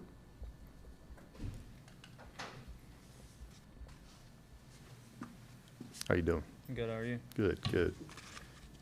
You want to clarify this for us? Yeah, so I didn't really know how to explain it on the original application. It's just for the office space. I have another lot and that I keep cars and stuff at. I want to get my dealer's license. In order to get your dealer's license, it requires you to have like an office space with that's a certain square footage and a certain like a bathroom and stuff like that. And so I was under the impression that this building, in order to get that business license, had to be zone B3. But if I'm wrong about that, that's fine. So it's currently zone B1. So he can currently do what he needs I to do. Okay. Is your intent just to do that? It's not to do a dealer? Correct. Okay. Then, Chelsea, is there anything that we need to do if he's trying to do just basically offices? If it's just office space, it's already zoned B1. So he would just have to do the site plan. So he could withdraw his application if he wanted to stay B1. Is there any way I could verify that business could be done under B1? Look at the I don't table know. of permitted uses. Yeah. So you're trying to obtain your dealer license. Right. So he'll need signage Right. there to do that. That's state law, I believe. Yes, sir. So if that's all he's after and he doesn't impede on It has to be a B1. commercial address, I think. I had somebody leased from me at my place, and that's all Yeah, they I had to mean, have was a Sorry. commercial. James has that multi-use place down there, and I know there was a dealer just had office space in Take it a as picture well. of your sign in your building and send that in. Exactly. And honestly, I could take down the dang sign after I did that. Exactly. That's I just don't- the I point of it. So you're looking to put a car lot there? No. Okay. I mean, there would be no business, really. And the Wouldn't be ideal for a car lot. owners, yeah. Ain't even required if he's just on the property and put his address where it's. Yeah, just really needs to just put mean, it, if trying he to owns help it, him. put a sign up and he's done. It is, like you mentioned, a sign, you have to have a sign, you have Sign, to have like a picture of a sign. bathroom, like a on the door. desk, Yeah. and like a guy has to come review it. He has to come to the site and review it. for the license. Just formality, but. As long as you meet the sign requirements. Right. Everything else is gonna stay the exact You'd have a same. problem Just let it B1. go. Just withdraw it, don't you think? I don't What it see, sounds like. I don't think we need to go. And then to if you Yeah, had so- any issues, yeah. you could always bring it back. Yeah. Yeah, so office and administrative services is a permitted use in B1, and if you're not building anything additional and you're not adding on, then you wouldn't have to go through the site plan. Is there a building on the site now? There is, yes. Okay. And if he withdrew, he could bring it back Spend time anytime, Which right? is gonna have more parking than he could ever need already, as a store. Right. So if you Um, withdraw it, you can bring it back. Mr. Justice, just, staff help him out. Absolutely. Because the only thing I'm worried about is withdrawing and then it coming back and saying, well, you can't have the dealership at B1. Yeah, if your intent is just to basically have a brokerage is what it sounds like you're doing, you're just gonna operate Right, an exactly. office, that's it. No dealer, no cars, no people showing up to buy them, no Right, displaying the exactly. cars, all that. Then you should be fine with the current, I mean, zoning. you will be fine with the Yeah, current you use, it's just. Yes. definitely will be. Sorry, Yeah. will's the right word, not should, will be fine with the current zoning that you have. And any further questions, modifications, anything, could be done at staff level, right, from Yes, that sir. point, so, And I could just obtain that business license through the city or Yes, sir. county. through the county, yes, sir. Sweet. Now, technically, if you wanted to chew on it, we could table this for you and give you time. Yeah, I mean, You we know, don't- to make sure you know, Yeah. I don't know, that's just a, You have the option to Table it 2 table, we have meetings. the what I option to mean, you can go table on about your business too. as well. It's another So good option. if you want to do a little bit more due diligence, get with staff, make sure it fits what you want to So if I before was, withdrawal. if I went to the county and then they said something about, oh, it needs to be B3, then I would, You Yeah. just come back. okay. And you wouldn't have to go through the planning board if you take. Yeah, you wouldn't have to go through that whole process again. Good It would idea. just, right. And if you withdraw it, you won't even have to come back up here. You could just tell staff that Yeah, you're if you withdraw it, it pretty much you're stuck with what you have, whatever you're comfortable with on what you're zoning now. If you still feel like you have questions and want to, table it tonight, get with staff, and we can put it on the next agenda again. You wouldn't even have to show up if you feel good about it, and we could just pull it down. Or you could ask to have it withdrawn. So, Yes. Okay, so I should probably table it for now and then Yeah, see that's what I'd can- do. I mean, all right, I perfect. think it's not gonna hurt a thing. Is there anything else I need to do? No, sir. That's it. You good? Thank y'all. Yes, sir. Make a motion to table, I guess. Do we make the motion to table it, or? Jamie Okay. usually does, doesn't he? Yeah, at the, I think. at the applicant's request. Okay, the applicant we can request. table it. Request. All right. So So, I don't think we had to yeah, make a somebody get motion that. if they volunteer to do it, but I'll make a motion. I'll make a motion, we table this item to the next meeting. Second. We have a motion and a second. All in favor? Aye. Unopposed, motion carries. That moves us to item number 5. Planning Board recommends approving an application by Michael Menard to rezone plus or minus 11.43 acres at 1899 Louisville Road from AR1 to AR3 to allow for permitted uses in AR3, map number 252, parcel number 21 in the 3rd District. Yes, Mr. Chairman, the applicant again is proposing to rezone the plus or minus 11.43 acres to AR3, which is our new agricultural residential zoning district of 2.5 acres or more, to subdivide the parcel into 3 lots. These lots will be served by private well and private septic system. Here is your larger view. On September 29th of 2025, the applicant did meet with staff for a technical review committee meeting. We discussed the AR3 zoning district and the requirements for that district. We discussed access buffers and the rezoning process. This parcel does fall within the agricultural area on the future land use map, as you see here on the screen. This area allows for low-density residential development that is compatible with nearby agricultural uses. At the November 12th, 2025 Planning Board meeting, there was a motion for approval with the condition that each lot shall only have one principal dwelling. The AR3 zoning district currently allows a principal dwelling and then an accessory dwelling unit. This condition would only allow for one principal dwelling, so no ADU would be allowed. And that was second and approved at the planning board. So staff has reviewed the application and it is complete with the following conditions: that development services shall review and sign the plat, and the plat must be recorded so the zoning can take effect. And then that added condition that each lot shall only have one principal dwelling. Very good, thank you. Applicant agree to that, those He did, stipulations? yes. Conditions? Smallest lot's 3.5 acres, that's a nice lot. Yeah. Very good. The applicant have anything they'd like to add?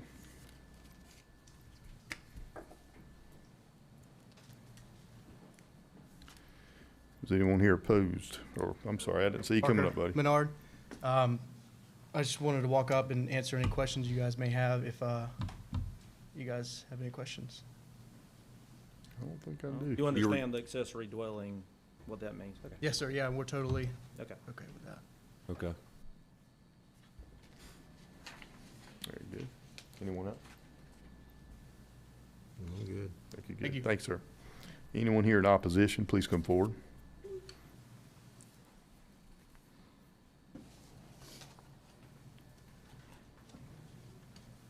How y'all doing? Good. Please state your name for the record. Hollis Howell. I own the property in front, 25219 and 25220.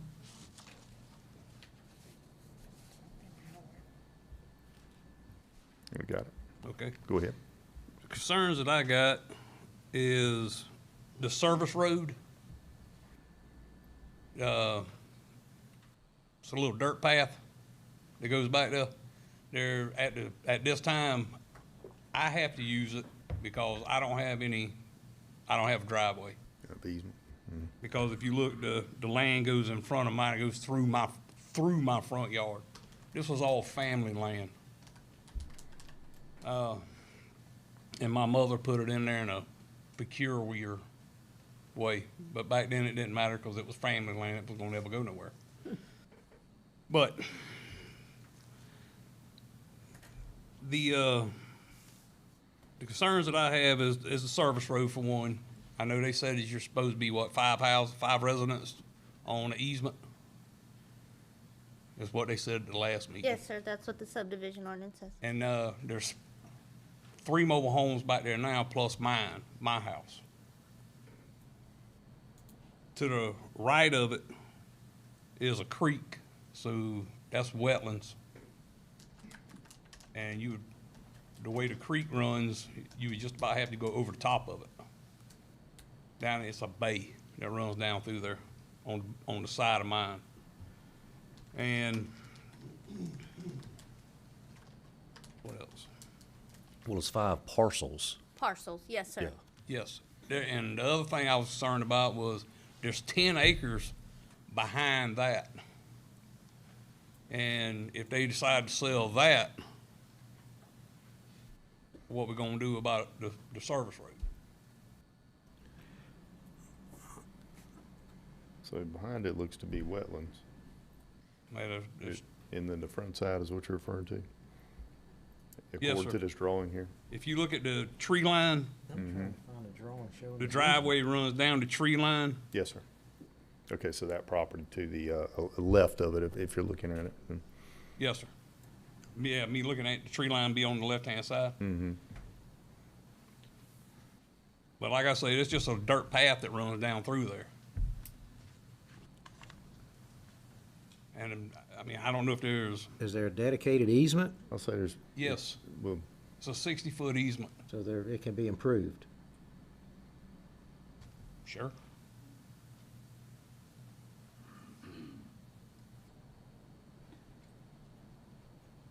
But the part of the property he's getting has got a double wide sitting on it. So that would take one, and there's 2 behind that. And then, like I said, mine, I don't have any road frontage. The way the property cuts in front of my house. So I wouldn't have a driveway unless I use that one. But this would be 5 parcels on this because the mobile homes are on the same parcel. Yes, sir. Okay. 2 of the mobile homes are on the same parcel, on the 10 acres. The other one is not. Yeah, but the number 5 comes in with the number of parcels. Okay. Not the amount of homes. Okay. Yeah. Is that 2 separate parcels that you're on, or not? I'm Yes, just sir. trying to, Yes, sir. okay.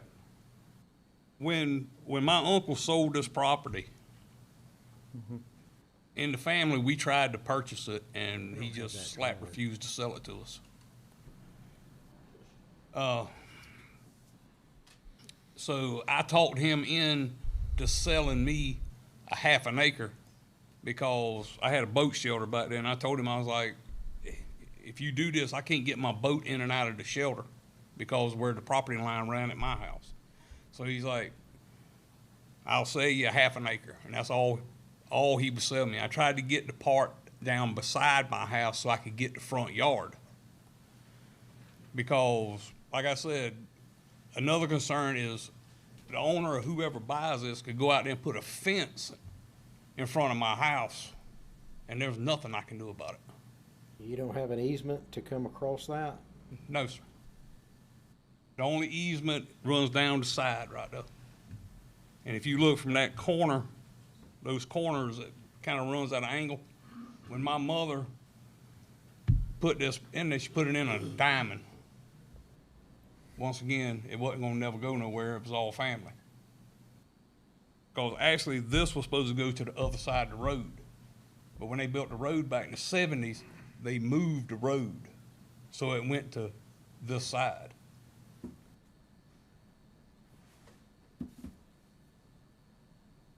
But I mean, it cuts about half my front yard.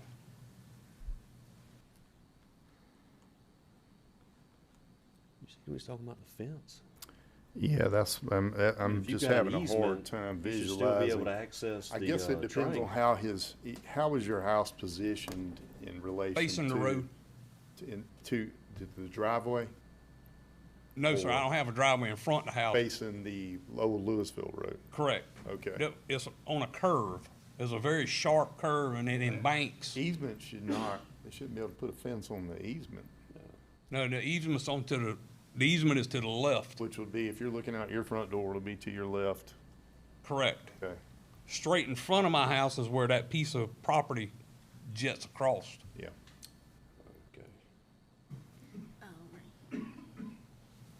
So you use about 30 feet of that road?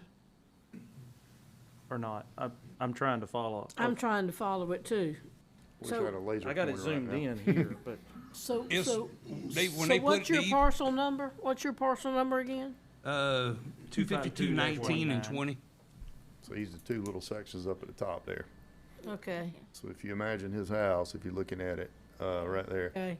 facing No. on Louisville Road, so the left-hand side of his front yard is where the easement road is going to the property in the back, correct? Correct. Okay. You turn off of that And into then your to the yard. right, where the corner is, the corner's right at the ditch. I see. And then it Okay. comes back in my front yard. And that's wetland area though, correct? Yes, sir. Oh, Okay. yeah, believe me, when Wet you and get a bunch of flood. rain, I can't cut grass. So nobody's gonna put a fence on not. that, So right? that's not the road that goes Well, to you the never far know. right. The one that goes up on the tree line. But the way Should not the way put the a road fence. runs is they put it all the way to the edge. It may Yes. be off of So I cut the grass on, they drive down this part and I cut the grass and everything on the other. Yeah, I see what you're referring to now. It looks like if it was a cartoon, it'd be the man's foot sticking on the side. of the All right, road. Just, so- like I said, this was all family property and everybody's got their stuff in there all different kinds of ways. So you're worried about the fence? I'm worried about the fence and I'm worried about the service road. and- Okay. And. Well, the putting- service road, I don't think we can put stipulations or conditions on a private easement. So I don't think there's anything our board can do as far as that goes.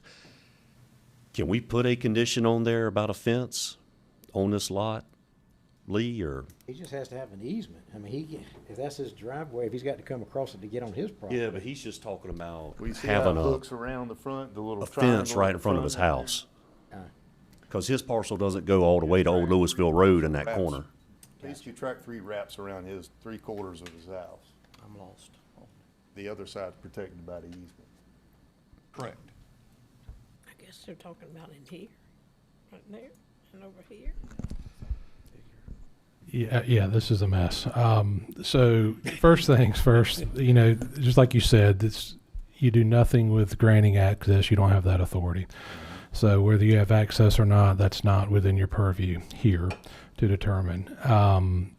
And so where would the fence be? I I mean, believe his concern was if you were looking, where the triangle shape is closest to, Old Louisville Road, where his property is. That runs parallel to Old Louisville Road right there. Yes, got it. that's what would concern me. That would be his concern, which is that's kind of technically his front yard view of Old Louisville Road. So he'd be worried that this landowner would put up a fence there. That's correct. I mean, he would, not saying they would, but I mean, Yeah. they would have the right to. It's his property. Yeah. Or he could go out there and dig it up if he wanted to. There ain't nothing I can do about it. It's wetland. Not I don't the know if he road. should dig that up, but. So pretty much what we're looking at on the map, that's all wetlands there on that front little piece. Yes, sir, all around that front and that side. It dips down, figure from the corner of my house to where the wood line is, it'll probably drop 8 feet. And it goes down to a branch or into It'll a be creek. tall fence. Let's see here. Get a Google map view of it right here. All I see is blue. I didn't notice that.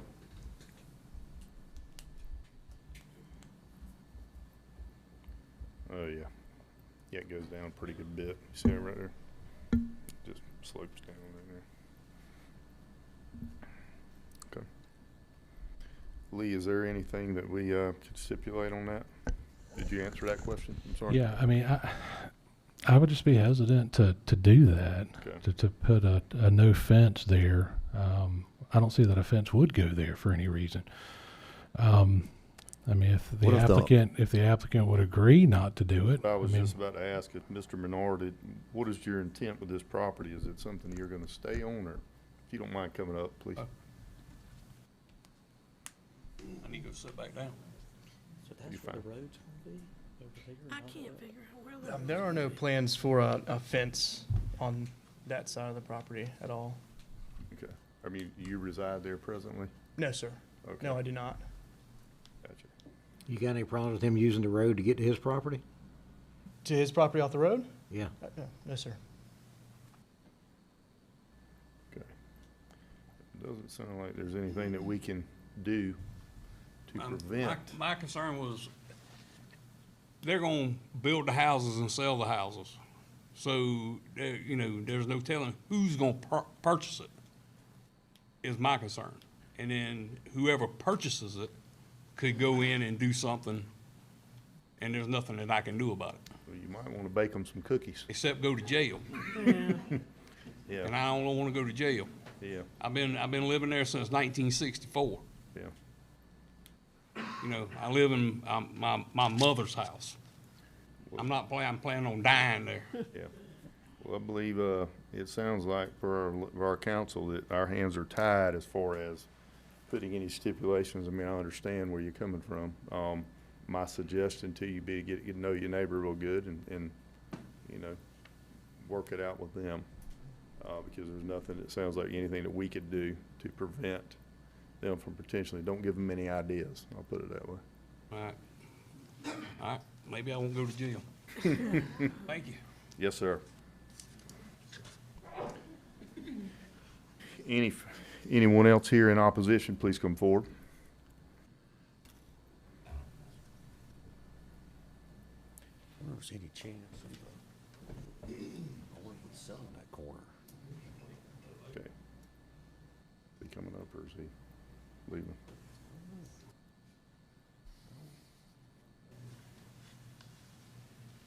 Come on, Chelsea.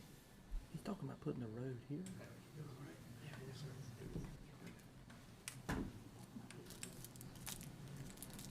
How y'all doing? Hello, hello, hello. State your name for the record, please. Roger Arnold.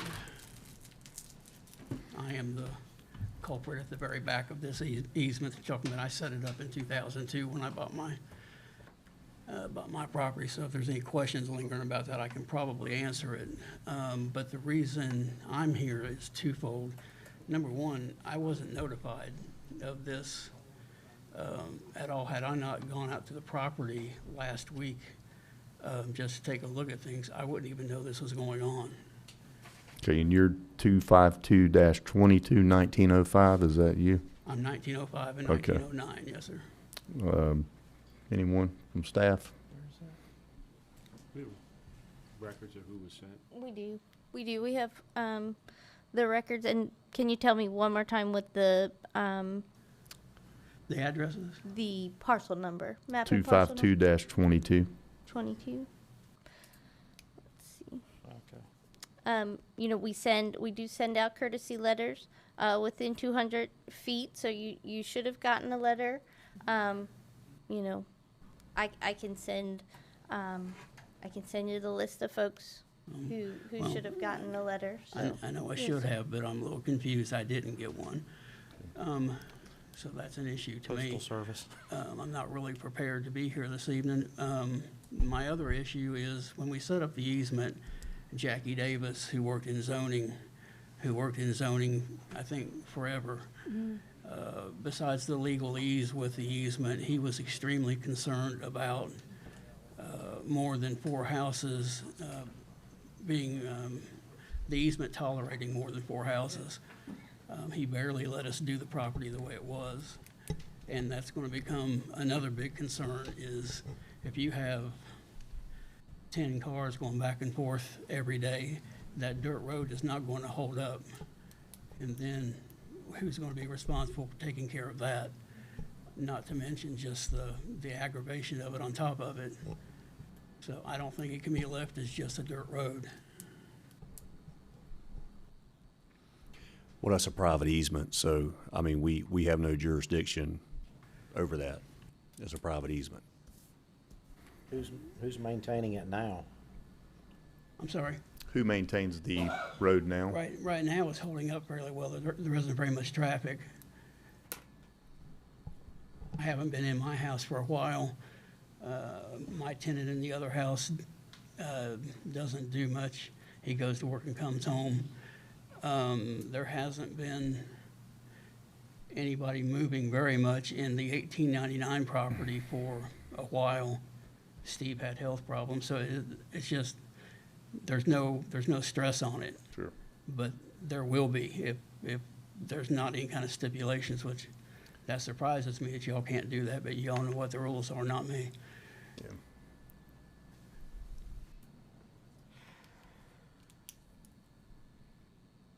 What qualifies as a small subdivision?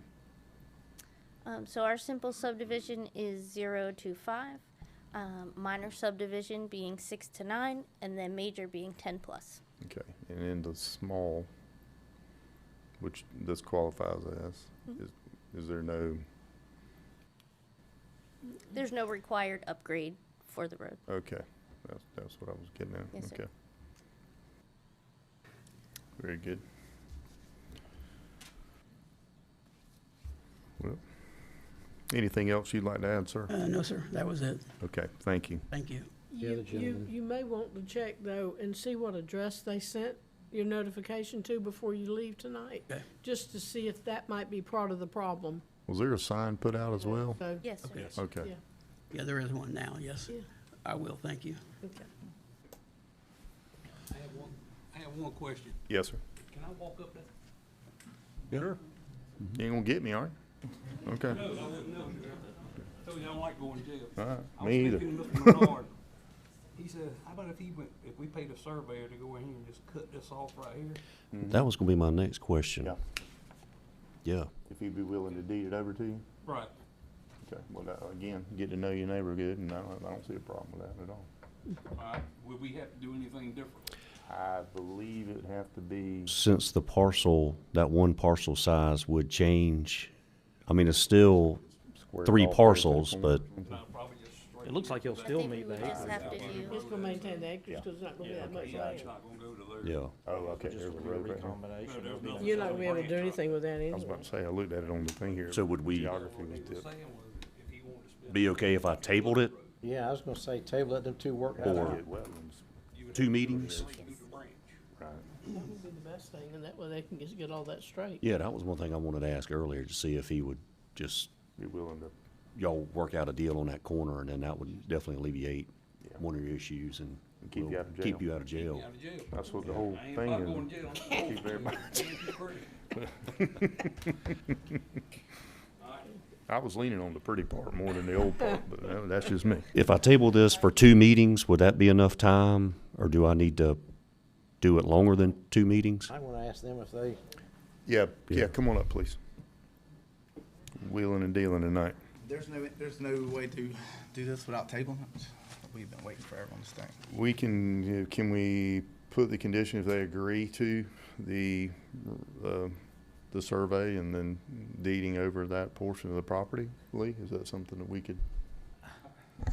I'm the bearer of bad news tonight. I wouldn't do that. If these guys can work it out now and come back at the end of the meeting, maybe, if you want to can't- put it to the back of the meeting, if y'all do work something out. Can we continue on with the process, with a handshake to saying that we're gonna do this?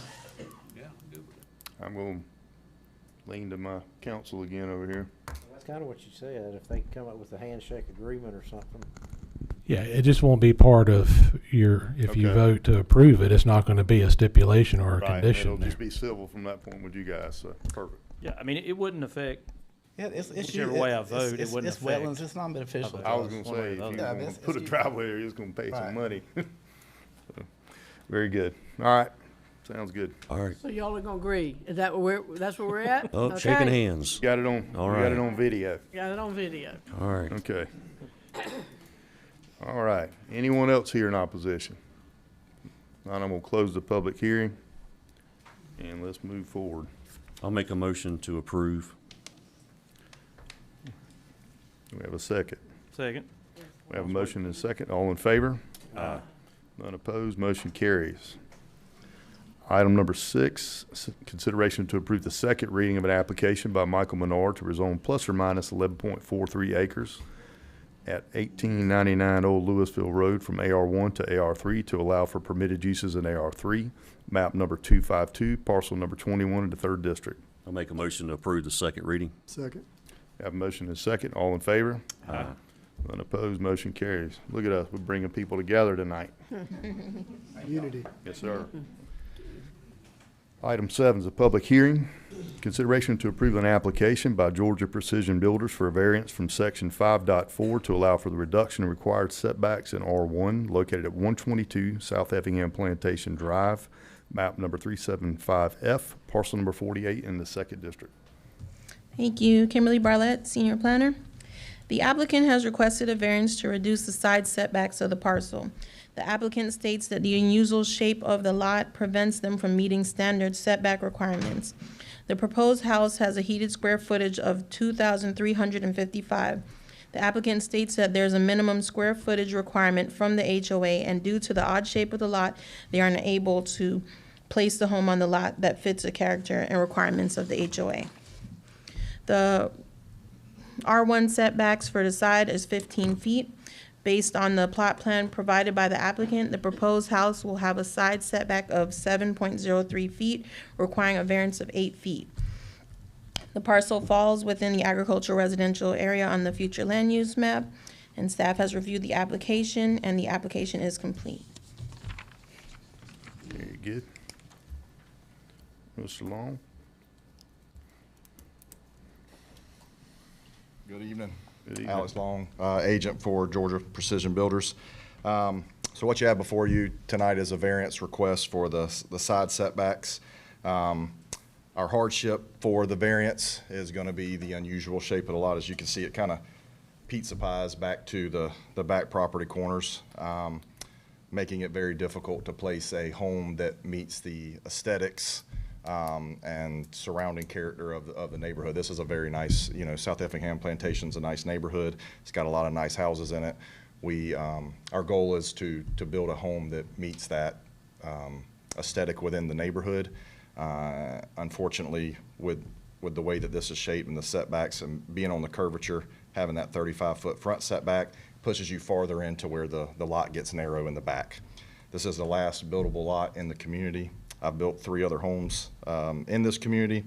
I've had several discussions with neighbors, including the ones across the street, some down in. I was not able to reach some of the neighbors that this butts up to. I've talked with HOA. I think some of them are here tonight. I've reached out to the HOA and explained where I think I talked with them yesterday or today, and kind of explained why we're here, and why we're requesting this variance. I sent them a picture of the house. The consensus that I received from several of the homeowners that I talked to in the community were that they would rather see a home that fit the neighborhood as far as looks and value, rather than trying to put a home that met the setback that didn't necessarily have that character. Because to put something in there that would meet those setbacks, you'd have a box.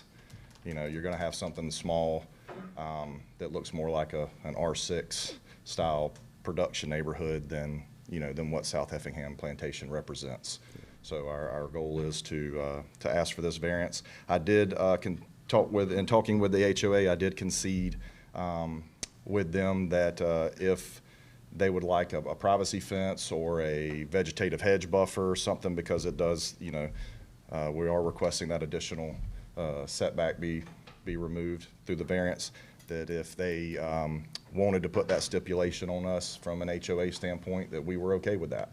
So we want to make, we want to make the neighborhood happy as we can with that, and so we're open to some concessions from their part, having discussed with them. But I'm open to any questions that the board has. What's the minimum square footage per? I do not know off the top of my head. I apologize. You said HOA's here? Someone I here? believe when I talked to them, someone from the HOA is here. Mind coming up, man?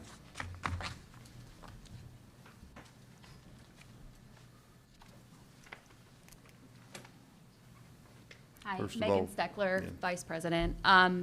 The minimum is 2,000 square feet. Okay. The aesthetic would match the aesthetic of the neighborhood. It would cut down the setbacks on the back part of the property by more than half. It's a tight spot, but I think going into it, everybody knows that it was gonna be, the person building on the house knew it was gonna be a tight fit. Both side neighbors are present tonight.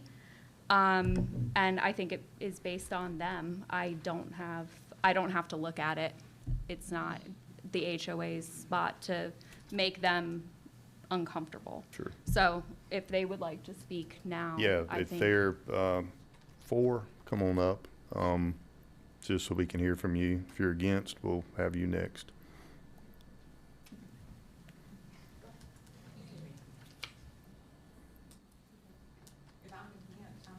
Okay. Yes, ma'am. Is any of the, well, let's see if there's anybody else for it on the opposite side. Is there anybody else? I don't believe so. Okay. All right. Anyone else here for it at all? Okay. All right. Opposition? Wait, was she going? I'm Margaret Milner. Yes, ma'am. I live next door. I live on that, if you look at that left side, that is my house. This building will be 7 feet away from my property line. I am very concerned about that. I agree, it is the smallest lot in our neighborhood. It is the most unusually shaped lot in our neighborhood, but it's a problem of simple math. The house is just too big for that. We need to squeeze it in a little bit. It's 2,300 square feet plus, and I know that's going to cut down, but You live in, I know you build beautiful houses. I know you can go to another plan that you will. live in 124? Yes, I do. Yes, I do. So- Let's keep everything up here to the front, if we don't mind.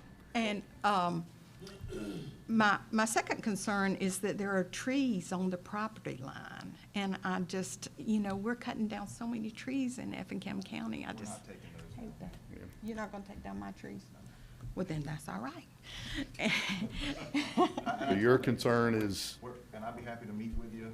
Okay, and, I have heard nothing from him, so. Well, I reached out to a couple of people that have reached out to me through Facebook and that have my contact. I didn't have your personal contact, if I may have, so that this is on the record. Yeah, come on up. And I know I haven't talked to the neighbor on the other side either. I'm happy to meet with them on site to Well, keep the trees as. I'm gonna make a suggestion. Do we want to table this until the next I think that's a meeting and you good idea. guys talk a little bit? So, and- Yeah.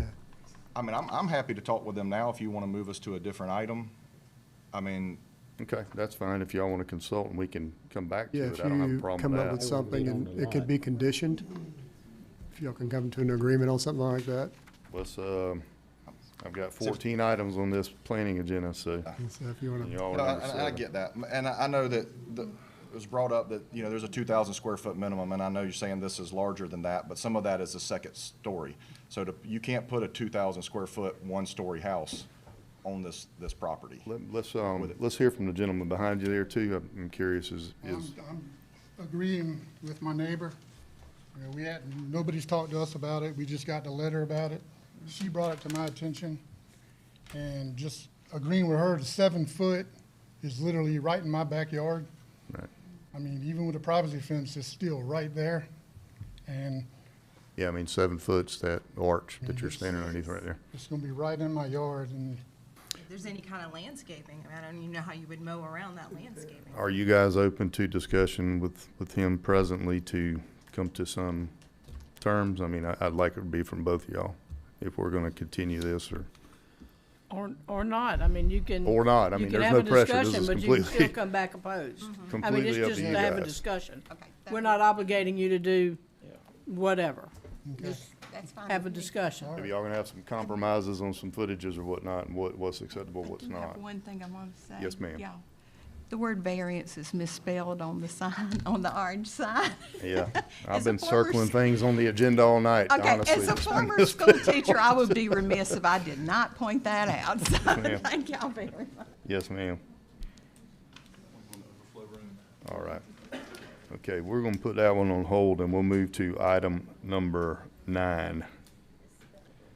Consideration to approve an application by Rhonda Bartley for conditional use located at 485 Standard Lane to allow for rooming and boarding in AR1, map number 366B, parcel number 29 in the 3rd District. Thank you. Kimberly Barlett, Senior Planner. The applicant has requested a conditional use to allow for rooming and boarding. Rooming and boarding, as identified in Article 2 definitions, is a housing arrangement in which an individual pays to live in someone else's home or facility. According to the table of permitted uses, rooming and boarding is a conditional use in AR1. This particular arrangement differs from a group home setting because there are no services included. The applicant would like the opportunity to provide a shared living home for independent adults who need affordable, stable living but do not require care services. Rooming and boarding in the table of permitted uses is for more than 4 unrelated people. The applicant plans to house up to 6 people in the home. Staff has reviewed the application, and the application is complete. Good, thank you, ma'am. Is the applicant here? Come forward, please.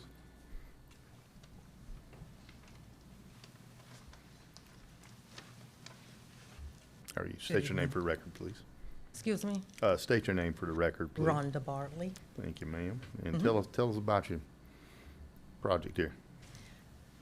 I want to house veterans who are experiencing homelessness, and I'm only housing males, 60 years plus. How big is the home? A 14 by 80. It's a 3-bedroom, 2-bath, And you're looking to put 6 2 grown men people in there? a bedroom. Do you live there presently? I do not. You don't.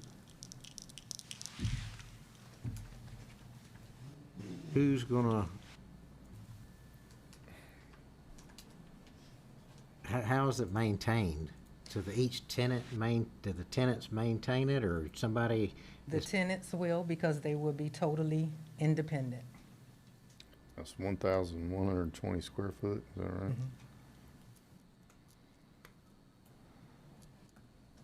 Is that right?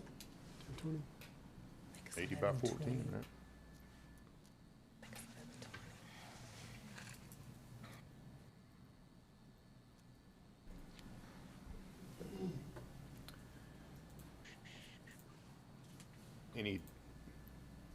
Does the board have any further discussions for her?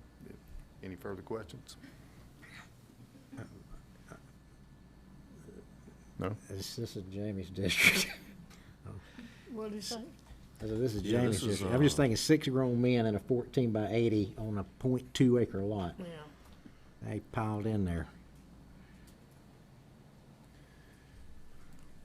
And just so I'm clear, are they paying rent here, or are they? Yes, they will. Okay, and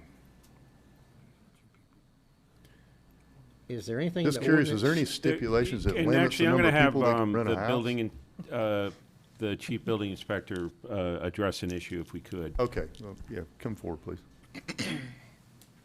I was about to ask. You need me to move? Hey, Josh Moody, building official. The International Property Maintenance Code requires 50 square foot per person per bedroom. Okay, So for 6 people, you need, the 3,000 bedrooms square need to be foot. 100 square foot okay. You said 50 per person, square foot per person per bedroom. per bedroom. Okay, so 100 square foot rooms Right. would need to be there, and we're not even close to that on square footage, so. Yeah, I'm not, you know, So the bedroom would be 10 by 10 by 10. 10. 10 by 10 bedroom. 10 by yeah, 10 if they're 10 by 10 bedrooms, it would be 3 10 by 10 bedrooms for this. correct. Does this have that? She said she didn't know. You have to inspect it. Why don't, You think, I mean, if she wants to move forward with this, I guess we need that information to see if it will meet the requirements for it, and then is that something we should table and bring back, or?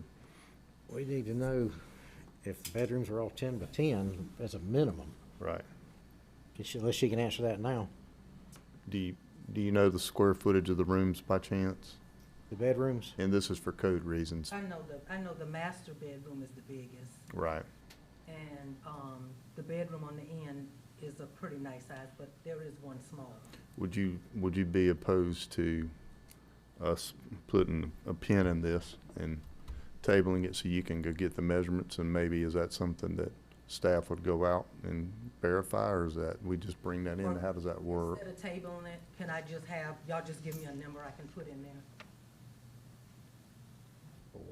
Josh? What, In accordance to the So code. it's still gonna matter what the square footage is of the rooms, right? Or if Well, it's for a one bedroom, you person? have to have 70 square foot anyways, so there's enough for one person. Right, so it would only be 3 bedrooms, so 3 people. right? Correct. Okay.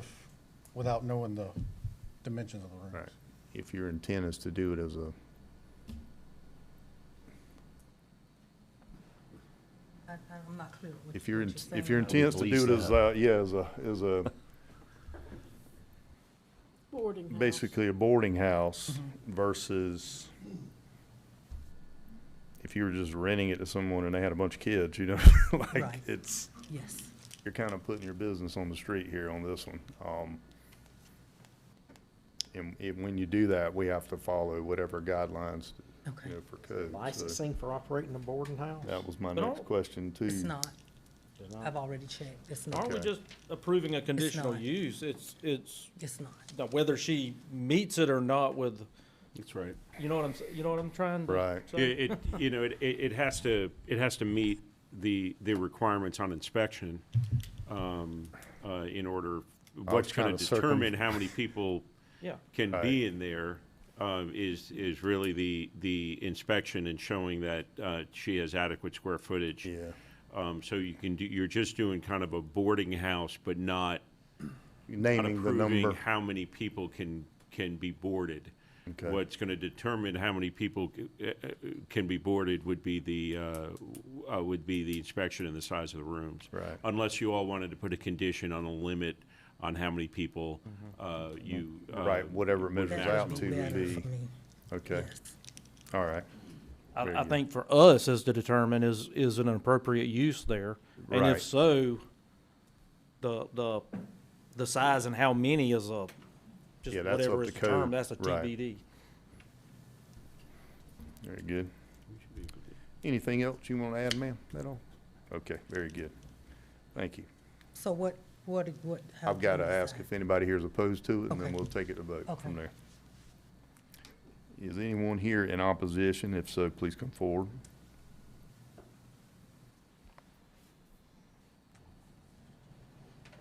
Being there are none, I will close the public hearing and bring it for discussion.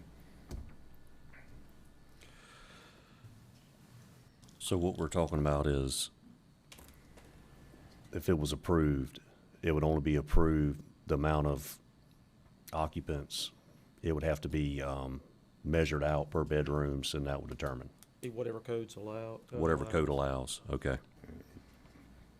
It sounds like 3, just based Yeah. upon simple math right now, Yeah. which would be no more than a rental house at that point, which would be unrestricted. Yeah. I was still gonna go ahead and say 3. But, I'll make a motion to approve the conditional use with, staff verifying the space and letting code, dictate how many occupants are there in the home. I'll second that. Okay, we have a motion and a second. All in favor? Aye. None opposed, motion carries. Okay, so what Do you do I do understand now? that, ma'am? I don't. So basically, we've approved your conditional use. Staff will be coming out, I'm assuming we'll make an appointment with her to come out and do the measurements. Mhm. From that point, you will be told how many people can occupy that space. Okay. The bedrooms, you mean? Yes, Yes. Okay. yes. Yes, Yeah, ma'am. we Thank gotta you. have the second reading. And I we'll don't, have- I don't know that your stipulation is. No, that's just. It's that's a kind of stip- that's a restating stipulation, not a code. condition. Yeah, So right. I think we can have the second reading, would be my opinion. I agree because the Yeah. code is what the code is and, Yeah, okay, yeah. all right. So, Not a bad idea to restate it like you did, but, right, well, you just put it on the record, that's all. Yeah, I I was just, think it's I was good just to have making it on the sure. record. yeah, There I you go. agree. I Just agree. like value adds, not change Even if we orders. do it, it's still on the record. Yep. All right, we'll move to the second reading, item number 10, consideration to approve the second reading of an application by Rhonda Bartley for a conditional use located at 485 Standard Lane to allow for rooming and boarding in AR1, map number 366B, parcel number 29 to 3rd District. I'll make a motion to approve the second reading. Second. We have a motion and a second. All in favor? Aye. None opposed, motion carries. Item 11, consideration to approve an application by Jeanette Bartos for a conditional use located at 1360 Ebenezer Road to allow for residential business in R1, map number 460, parcel number 50 in the 5th District. Thank you. Kimberly Barlett, Senior Planner. According to the table of permitted uses, residential businesses are classified as conditional use within the AR1 zoning. The applicant is requesting a conditional use for the approval for a farm stand bakery operating from the residence. The purpose of the bakery is to offer fresh, high-quality, homemade baked goods to the community. Inspired by the passion for baking, the applicant seeks to create a space where residents can enjoy handcrafted products such as breads, cakes, cinnamon rolls, and similar items. The farm stand itself is a 80-square-foot metal structure with a finished interior. The applicant proposes to operate the farm stand from 7 a.m. to 4 p.m. 4 days per week. During the first 30 days of operation, the applicant requests permission to operate from 7 a.m. to 4 p.m. 7 days a week to support a successful launch of the business. Approximately 1 acre of the parcel consists of an easement that provides ample parking and adequate space for vehicles to turn around. The farm stand will function as a drive-up, self-pay, and self-serve operation. Staff has reviewed the application, and the application is complete with the following stipulations. The applicant shall obtain and keep in good standing an Effingham County business license. Upon approval by the Board of Commissioners, the business may operate 7 days a week from 7 a.m. to 4 p.m. for the first 30 days. After the initial 30-day period of hours of operation shall be limited to 4 days per week from 7 a.m. to 4 p.m. Shall also comply with 3.15A residential business. Shall comply with all applicable state regulations from the Department of Agriculture. And one non-illuminated sign up to 1 square foot may be permitted, flush mounted on the primary structure. Thank you, ma'am. If the applicant is here, please come forward.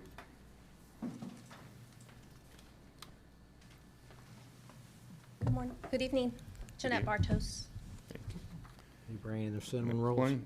Yeah, I was about to say, you had me at cinnamon rolls. I was advised it would be a good idea. Yeah. I did bring some cookies, but they're on the car because I didn't want to be inappropriate. So, explain to me your operation here. So what I would like to do is, it's an 8x10 little shed that my husband and a couple friends finished on the inside to turn into a farm stand, kind of like back in the old days, at least when I was a kid, you'd drive by property, there'd be a kiwi stand out and you put your dollar in the box, you take a bag of kiwi. The hope is that you take it home, enjoy it, share it with friends, and everybody gets to go to that farm stand and enjoy something from there. I'm not looking to get rich, fixing to make a ton of money off it. It's a hobby. My husband and I are both retired. It's gonna keep me busy, allow me to be, part of the community, be able to go to events for the community, all those things. I love baking so much. And I love it more when people love my baking. Well, if you take a left out of your driveway and take a right, I'll give you the gate code. Anytime you want to drop off cinnamon rolls, you're good to go. I mean, I Are think they- you could probably hop the fence if Yeah. you're that close and just walk on well, over. Across the street. Are they high protein? rolls? It's funny you ask this because I am working on and these are all my own recipes, by the way. I am working on a protein muffin, and I do have a protein bomb cookie. I just haven't got the macros figured out yet because The more peanut butter, the more fat. So know, you know your stuff. I mean, I'm working on it. I've done a lot of research. It's been a childhood dream of mine to have a bakery, but it's not, I'm already retired. I don't want a storefront. I want something that I'm always gonna love and that I can trust the community to come try it, self-pay. You know, it's all the honor system, just like way back in the day. I did have a question about her saying I was required to have a business license. Well, that was a question that I had because, July 1st, that changed due to it being a farm stand and being a cottage food bakery. I would not be required to carry a license as long as I was Serve Safe certified. I had my agricultural number, which I'm willing to display on every one of my labels, current phone number for them to contact you or I, and just went for the conditional use permit and right. and did all the application process. Yeah, I was gonna ask that about an ag business, how that would work. I mean, it's no different than, I mean, you see egg stand, people, Right. you know, grab some I mean- eggs and, I mean, it's the same thing. Mm-hmm. I'm talking about from a licensing Yeah, perspective, so. yeah. So I think, statewide, I know that the cottage license, Department of Agriculture, their regulations change. I think, still at the local level, you still have to hold, the county license. Gotcha. And so it's just the county license that you would hold. But we can definitely, check, those regulations for you. And I guess that's what gives us, because it's renewed every year, that would give us opportunity just to come out and make sure you're really doing what you said you're gonna do. It's expected. But I don't, how much is a license? 50? 50 or 100, I think. Yeah. Because you're almost I like 50. operating at a, you're not in a, I'm assuming your business model here is, correct me if I'm wrong, is that you are doing something that's a passion for you and you hope that people will leave a little donation It's really a in hobby. turn to subsidize the baking products and all that, moving forward. So is it really a business at that point, you know, as far as a profit model goes? But I'm getting into semantics here. I can tell you and share with you all that the pricing on these items is the cost of goods, packaging, labeling, the time it takes. I've done my research on current farm stands clear out through Guyton, just seeing what they do, how they're doing it, all the things. And not only am I right in those same pricing areas, mine are actually a little bit less. So it's, if you come in and you see those items and you see what the pricing, you can see I'm not clearly making a ton of money. All right. I would probably defer to staff on the license. I mean, because I don't know, Yeah. whatever our ordinance, I don't know. Yes, sir. So, the state allows us to be maybe a little more restrictive, so we can require the licensing on our side, even if the state is not, for them, for the Department of Agriculture. So we can, require the local license. Okay, very good. Okay. Very good. There's a few other things that I have, but I'll discuss that after a public meeting. Anything else for her? Anyone? No, I assume you're, because I guess you have two other neighbors, really, the only Yeah, well, two other neighbors would even be affected. well, it wouldn't be just due to where the easement's at. Yeah. We own Yeah, that they're on a 1.3. single road, Yeah, so. right, and the easement is really large, actually. I mean, the Okay, UPS guy turns around there, which is impressive. I probably wouldn't do it in a big UPS truck, but, and then the middle house is currently empty. I've been told it has sold. They were supposed to move in, they have not. And then our only other neighbor down the end of the road, they're very supportive and very in favor of it. They here by chance? They would be here. No, I asked them to come, but get they know them that in. I've worked hard on placing it where we placed it to keep people from driving down the road and disturb, because I wouldn't want that. I mean, I would want someone to factor that. That was my concern. I mean, you're coming off of, you know, you're already right at the intersection of that, and not It's to say pretty you're gonna be long. generating a bunch of traffic, but, it's just a kind of a, you know, private easement one way in, dead right. end. Right, and then there's two Yeah. exits out. And I was really curious about what your neighbors thought about But it. I'm actually really upset that it's not open right now. Yeah, no, I do feed them cookies, though. it'd be convenient. Yeah, and they would be the only ones. I just lost weight too. I'm so close, so. All right, anything else for her? No, we can finish the public hearing. Okay, thank you, ma'am. Of course. Anyone here in opposition to bread and cinnamon rolls?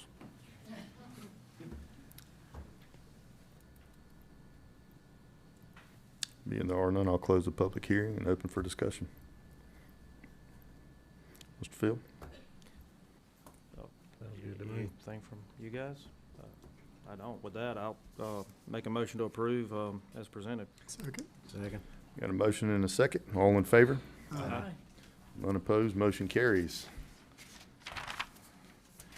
Item number 12, consideration to approve a second reading of an application by Jeanette Bartos for a conditional use located at 1360 Ebenezer Road to allow for residential business in R1, map number 460, parcel number 50 in the 5th District. Entertain a motion. Make a motion to approve the second reading. Second. Got a motion and a second. All in favor? Aye. Unopposed, motion carries.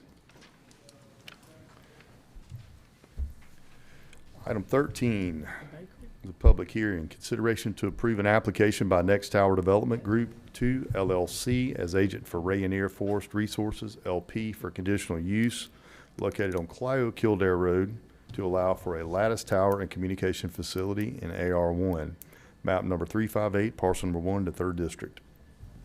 Thank you. Kimberly Barlett, Senior Planner.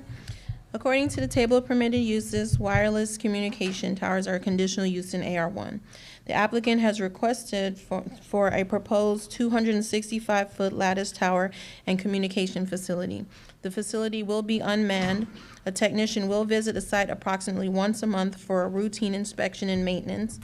The tower is collaborating with T-Mobile to support development by enhancing wireless network coverage to Effingham County. The tower lease premises will be 80 by 80 or 0.146 acres with a 30-foot wide access easement to the tower site from Clio Kildare Road. The tower and equipment will be enclosed by an 8-foot chain link security fence. Clio Kildare is a county-maintained road. There are no residential structures within 1,000 feet of the proposed tower. The tower setbacks include from the south end from Clio Kildare, it's 320 feet. Staff has reviewed the application and the application is complete with the following stipulations. The first condition, we'd like to remove that one. The landscape buffer is more needed if he was in proximity of a public right-of-way or any residences, but they are 1,000 feet or more away from any residences, so they do not need that 10-foot maintained exterior buffer. So we want to remove the first condition, and they would only have to comply with the second, shall comply with Article 7 telecommunication regulations, and a site plan must be approved by the Board of Commissioners. So it's 80 by 80? Yes, sir. You got 210 foot of guying off of a 265-foot ladder, lattice tower, unless it's self-supported. Is anyone here? Yes, sir. Is this going to be a guide tower? Okay. Good evening, Commissioners. Darren Taylor, representing Next Tower. Joel Russo is here with Next Tower. Be very brief in case you do have any questions. We meet your stated criteria in Article 5. We meet the separation requirements. We meet the setback requirements. It's suitably located. In addition to that, and more importantly, there is a significant need for cell tower service in the area as provided in the supporting data analysis, and we're happy to answer any questions you might have. And finally, I would just add, as far as, because tower decisions are always significant, the fact that this tower will have the ability to have 4 carriers, which meets your shared and co-location requirements. What are those carriers? Verizon. Condition from Verizon. Probably Southern Link and. I don't know, AT&T's getting my Well, no, favorite Southern these Link has days. one down that way already. Very good. Anyone here in opposition, please come forward. I'll go first. All right. Ashley Ron, on the property across the road from this, on Clio Kildare. What was the setback and what was the, she said something, what was the setback? Which one? From Clio Kildare is 320 feet from Clio Kildare. West is 974, east 993, and north 950. If you look up here on the drawing here, you can see the little blue area, is that? They're gonna put it in the middle. Yes, so Kinda this is at the 320 from Clio Kilder going back.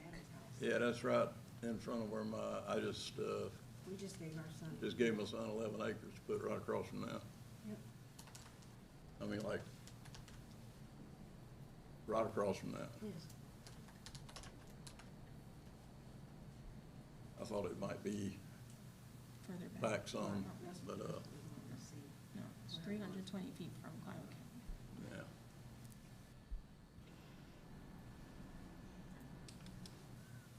So no, I'm opposed to it due to the location of the tower on the property.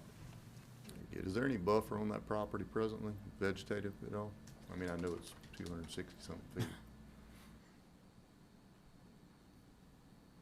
It's all trees. Yes, Commissioners, to answer your question, Rainier, their timber property surrounds the cell tower. They are they are timbering the property, but then they are replanting. We have conditions that they have stated that's what they're doing. So it's an ongoing, timber area. Understood. Thank you. Anyone else here in opposition? Please come forward. I'm not sure it's opposition, concerns. Number one, has anyone been down Cloud Kildare Road lately? There's a sign just as you turn off 119 on the Cloud Kildare Road that says no trucks allowed. I have a concern of how it's gonna get down there. The road's in poor shape as it is right now. So I have a lot of concerns about what large trucks bringing in. I'm assuming this is a lattice tower. And I'm assuming it has guide wires, but the information that the commission sent to us with the map did not show placement of anything, how much vegetation was going to be taken up, didn't talk about noise levels. I did take the opportunity to look at the commission's note on towers that was signed in 2020. I have a copy of it with me. Sir, And can you state your name for the record? beg your pardon? Can you state your name? Larry Parr, Larry Parr. Jimmy Parr's father. Thought you looked familiar. I think y'all may know Jimmy. Yeah. It says the purpose of this article is to minimize adverse visual impacts of tower and antennas through careful design, setting landscape, screening, and I saw what all y'all's regulations are in regards to this here that was signed in 2020. I'm not sure that we have enough information based on the quick reading of the report to properly analyze whether we're in favor of or have opposed to that property. Is there any way that the commission could provide us more information than what came in the mail? Showing the one map that didn't show any placements, any of that. We didn't talk about aviation beacons. There's no, I know they have to meet FAA regulations because that's in y'all's ordinance as well. But there's many, many concerns I have, but I don't know that I'm opposed or for it because I don't think there's enough information been provided for us to make, for me to make that determination. Well, we got the location here. This is where you're placing it, correct? It's an 80 by 80 square, and it's a self-supporting tower. It said a building as well. Usually there's a maintenance building with a backup generator associated with these structures. And also your ordinance calls out about additional towers. If you go up the road a few miles, there's another tower there already in place right around the 3900 block of Cloud Kildare Road. I don't know if that's been explored as far as not need another tower where they could rent space on that tower to achieve whatever their goals are. I know that's an engineering standard, but I'm not sure what the engineering standard are because I don't know exactly what they're putting on the tower. But there's just not enough information at this time for me to raise opposition to or support. So what I would ask the commission to do is provide additional information other than what we're seeing here tonight. Yep, staff, could you speak to the ordinance on the towers and what is the distance between, as he brought up, is that part of our?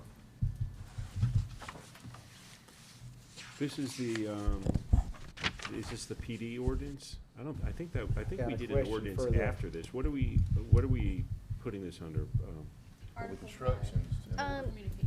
Yep, so we do have a telecommunications ordinance, and to answer your question, sir, so telecommunication towers shall not be permitted within 1,000-foot radius of each other, so it does have to be within 1,000 feet radius of another, it can't be within Another that. structure, I Right. read that. Yes, sir, yes, sir,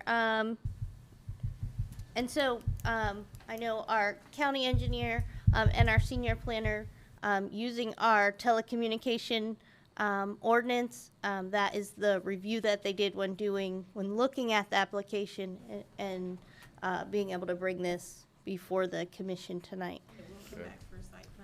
What about, your buildings? Are you gonna have buildings with generator exercises and whatnot? I have a building right adjacent to that property. I'm sorry, I was, Oh,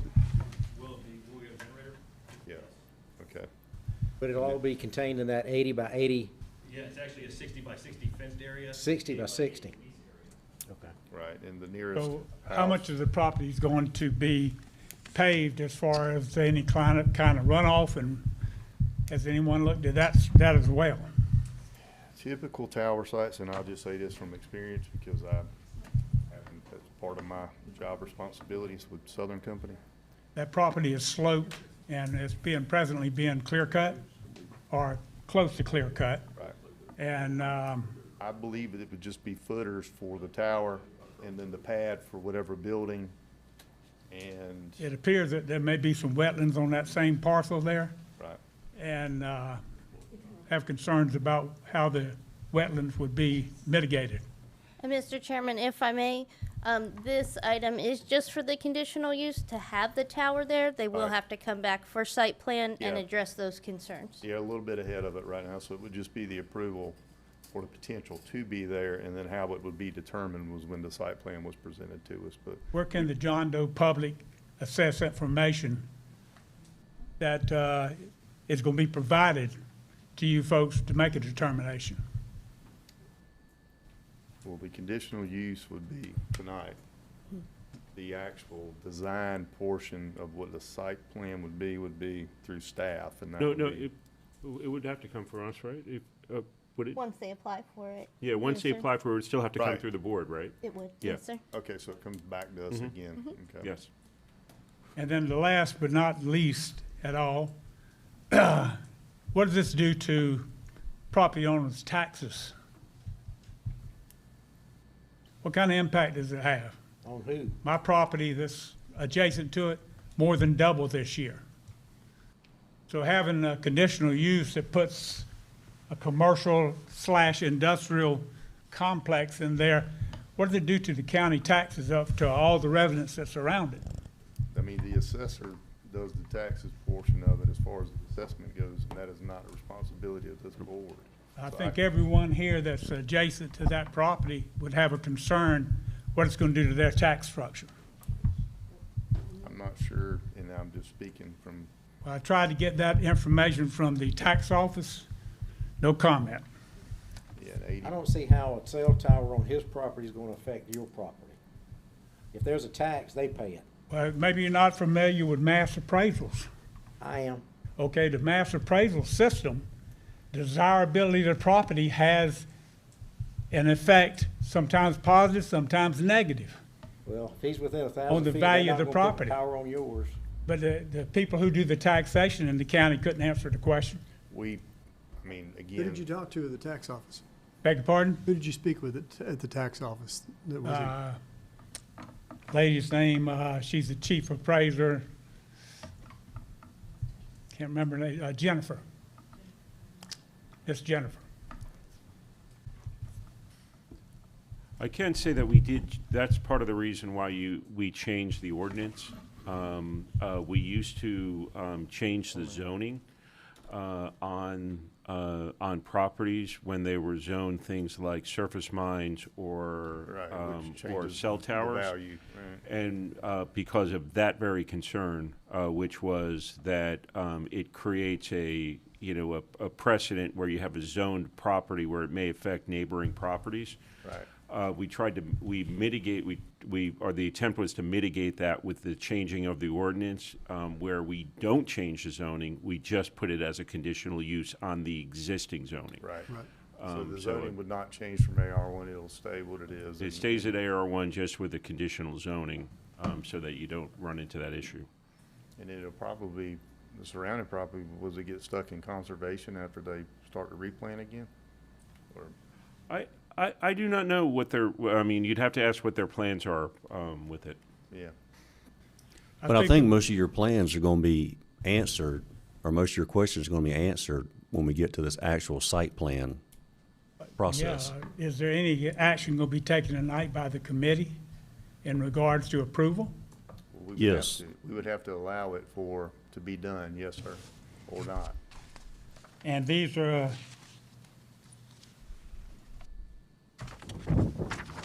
this was done, signed, I think the second reading of this was, if my memory serves me correctly, November 2020.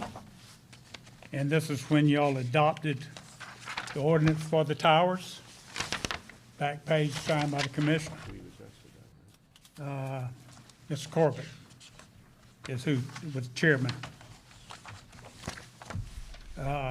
There's many things in here that I see as possible concerns, but without additional information, I don't see how they can be addressed. I also don't see how it can be approved with y'all not seeing the site plan, not knowing about the vegetation, what type, for the appearance of the property. Well, it's not time for that part of the process. I know This, it's- this is a multiple step process. That's why I asked, was there gonna be a There will be another made meeting. tonight? There will be on step 1, and then the site plan would be step 2. Because it said the purpose of this article where the commission approved it is to minimize the adverse visual impact of the tower and antenna through careful design, landscaping, screenings, and all that would be on a site plan. And then I think y'all showed up here a general arrangement drawing of where things are gonna be placed, and it sounds like they're in compliance with the 1,000 feet as far as that is concerned, but I still have wetlands concerns. That's an ugly place now that it's been cut.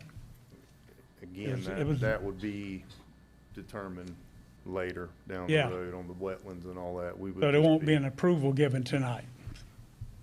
There will be, I'm not saying an approval, but there will be a vote on whether or not this conditional use could move forward. Okay? So this is an action item before the board tonight. If it does pass, then they will have to come back to us with another action item at another agenda in the future for the site plan, in which a lot of what you are asking will be addressed when we discuss the site plan. Who is the county engineer? Right here. You're the- Would you be available to answer concerns in regards to those documents once they are given to the board? He'll be at the meeting. Yeah, Because he'll be at the meeting. I have an engineering background. So I'd like to address some of those. And like I said, I'm not against it or for it right now, but I have concerns. I especially have concerns in regards to what it may do to the tax structure of all the surrounding properties. Engineer probably can't help you with that. Yeah. Well, being the, Okay. I'll give you my contact information. Thank you. Thank you. thank you, sir. Anyone else here in opposition? I'm back up again, okay, come on. No, go ahead, man. Yeah, come on up, sir.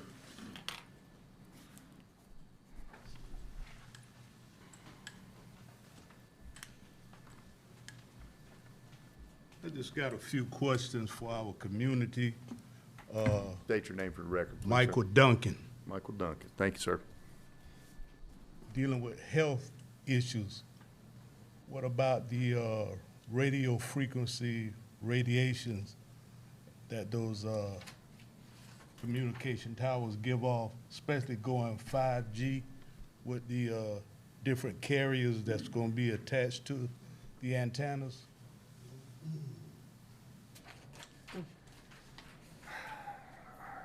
not being a subject matter expert in it, I can't answer, but do you have microwave transmit? Are you doing microwave backhaul or just cellular? I would just simply answer that, the FCC regulates. Right. And Georgia state law has confirmed the fact that the FCC controls, and so local government land use authority is what your determination is, rather than issues of health-related issues. Right. So basically, sir, the Federal Communication Commission sets minimal or standards that must be complied by whoever the communication provider is to what is could potentially affect people ultimately. But there's no kind of monitors or nothing to be regulated? No, sir. To see how much radiation that is emitting? I'd be frank with you. I could take a spectrum analyzer in this room right now, and I think you'd be surprised how much is bouncing around in here right now. I understand, but you're living in an area, you know, the concentration of it, it'll go affect somebody sooner or later. Sure.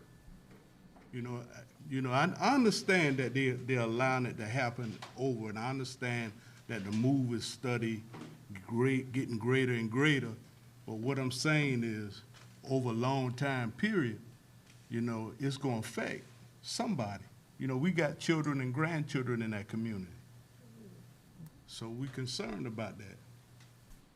And I understand communication is a new wave coming in and it's study progressing. But yet and still, what about people's health? I would point out too how, and we're learning this, we had the workshop on it on first responders, how much these towers are so critical to first responders and communications, helping, making sure we reach people in those areas. I mean, it is one aspect we have to consider. But I understand they had this 5G antennas around fire stations, and it affected the firemen and all. So what I'm saying, what about, when you're out in a rural area, especially us up northern Effingham, but like the cares of the county is a little slow about taking care of us like other parts of the county. So that's why I'm here. Could you clarify that a little bit more? So you're saying the south end of the county gets more money than the north end? I'm saying y'all forget about us. Man, I'm so sick of hearing that. Well, I want you to come up there and see sometime. Oh, I live on Sisters Ferry Road. Okay. And I can tell you, SPLOST dollars and T-SPLOST, it is split equally throughout the county. Sir, let me tell you something. Tell me. I lived up there a long time. I don't know how long you've been a commissioner. Our roads was terrible for the whole time. And even now, they're just starting to kind of pave them, and some of them still ain't paved. Gotcha. Well, I'm going to stay on task here with what we're speaking of, which is a tower. If you'd like to discuss with Commissioner Deloach afterwards, as far as the road concerns and all that, I'm not dismissing you by any means. I've just got to keep this ball rolling. All right, well, we'll take into consideration, I mean, the EMF that's emitted is controlled by FCC. It's nothing that we regulate as far as what's coming off of there. So they would have to fall within those parameters in order to be approved to communicate, period. So I'll have to say, we're just going to have to trust the FCC if this does move forward, that they are doing their due diligence and allowing the minimum exposure to, whatever's in that concentrated area there.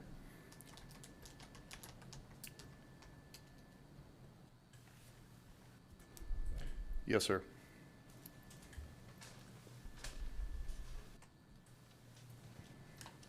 If you would like to, if you'd like, is there anything you'd like to add to that at all as far as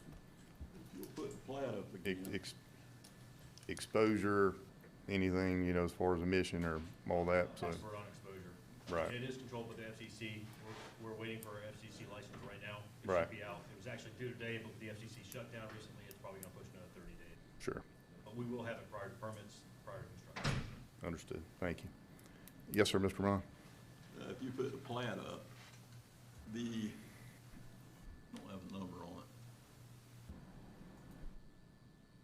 That's my son's, that's the property that was just deeded to him less than 6 months ago. What number is it, sir?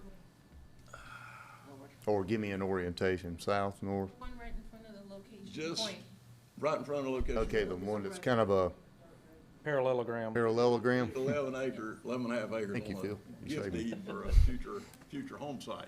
Okay. And it is directly across from him.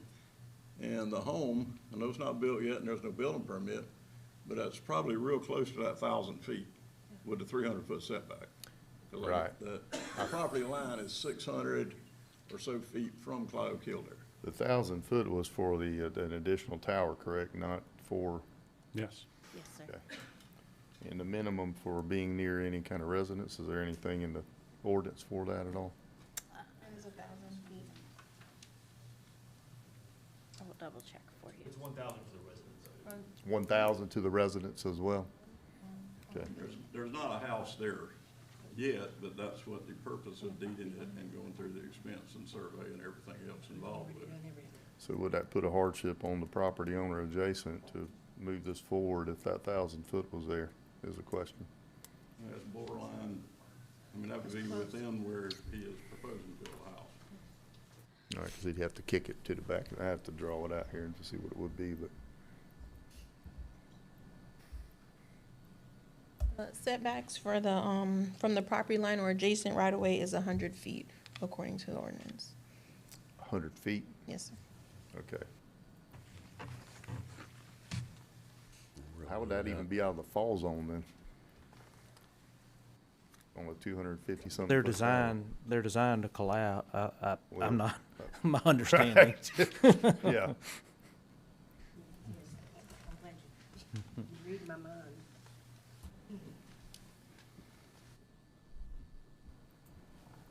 Okay, so it's 100 foot, Yes. okay, from the nearest resident. From any property line adjacent to the right-of-way or approved access easement. Gotcha, okay, thank you. All right, I mean, I think the most recent one we've approved is right there across from the entrance of Georgia Pacific. I don't know if y'all seen that one. Yeah. I mean, I don't notice it or anything. I mean, I drive there all the that time. was there, you know, it's there, but. Yeah, kinda yeah. Over. I just look at them because I just. Yeah, it's know in a what wooded it's area, on, so. yeah. Well, Jane, this is your baby. With that, I'm gonna close the public hearing, open up for discussion.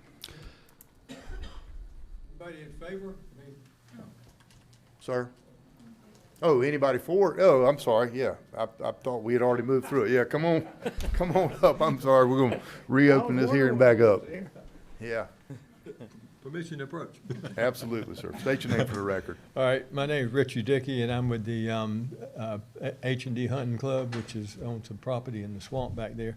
You And- ain't gonna hunt off this tower, are you? Okay. No, it's on Rayonier property. I got you. And besides, they stop you from doing that.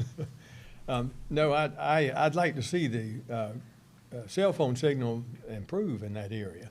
And I'm sure a lot of the residents in that area would like to see an improvement. And when I saw about the thing was going up there, I thought, I couldn't think of anybody to be in opposition to it, but I understand their positions now.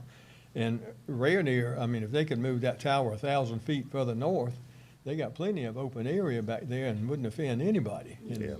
I was curious about that as to why that spot was selected. Was there a reason for that on the property from Rayonier's standpoint, or? There is, to some degree. I mean, obviously, there are wetlands on the property. We did a delineation up front. Right. And just kind of centrally located it in an open area. Okay. So, I mean, the further you push it, obviously the costs go up. Water management, stormwater changes with the more impervious area you have. Sure. Road, et cetera. So, could try to keep it to a minimum Understood, thank you. while meeting the requirements as well. well, that's all I got. I'd just like to see stronger cell phone signal. Yes, sir. Especially when you're down in that swamp by yourself working, you could get injured or something, and talking and texting is just difficult. That's what I was kind of trying to speak to earlier. Yeah, I was gonna ask her. Because I had a son that had a hunting accident that, you know, it was, fortunately, we had cell phone service. Yeah. Well, the signal is difficult, but Clint, how's your radio service out that way? I mean, yeah. Well, there's a tower, like I said, just right up the road. It's right, as a matter of fact, it would be on the west side of Cloud Kildare Road, adjacent to Dial Landing Road. Yeah, I was talking radio, I'm sorry, radio, traffic as opposed to cellular traffic, so. I don't have any problem. No, it's, I mean, you're talking about public safety radio systems? Yeah, public safety. Yeah, so we operate on a 3-tower system. I'm not quite sure where the north tower is, in adjacent to that. So it does, we operate independently right now on the current system of the cell towers. Although that could change as technology changes. Right. I mean, the more we have available potential. Okay, very good. All right, anyone else? I'm gonna close it for real this time. Okay. All right, closing the public hearing, open up for discussion. Mr. Deloach, I'll start with you. All right, so if we're gonna talk about cutting timber, my uncle just about clear cut my backyard. I didn't own a property, there was nothing I can do about it. Got a 500-acre tract right down the road close to me. It's being clear cut, it's gonna be replanted in hardwood. I don't like it, but I don't own it. I can't base a decision off of, I know you mentioned that your son has the property and he's gonna build a house there, but from what I'm hearing, as of tonight, this meets our code. We haven't got to the site plan, Mr. Parr. I'll give you my number and okay, well, just give me a call and I'll make sure you got all the information for the site plan. Yeah, it's more than, I don't know who oversees, y'all's ordinances in regards to that, and the 3633-3,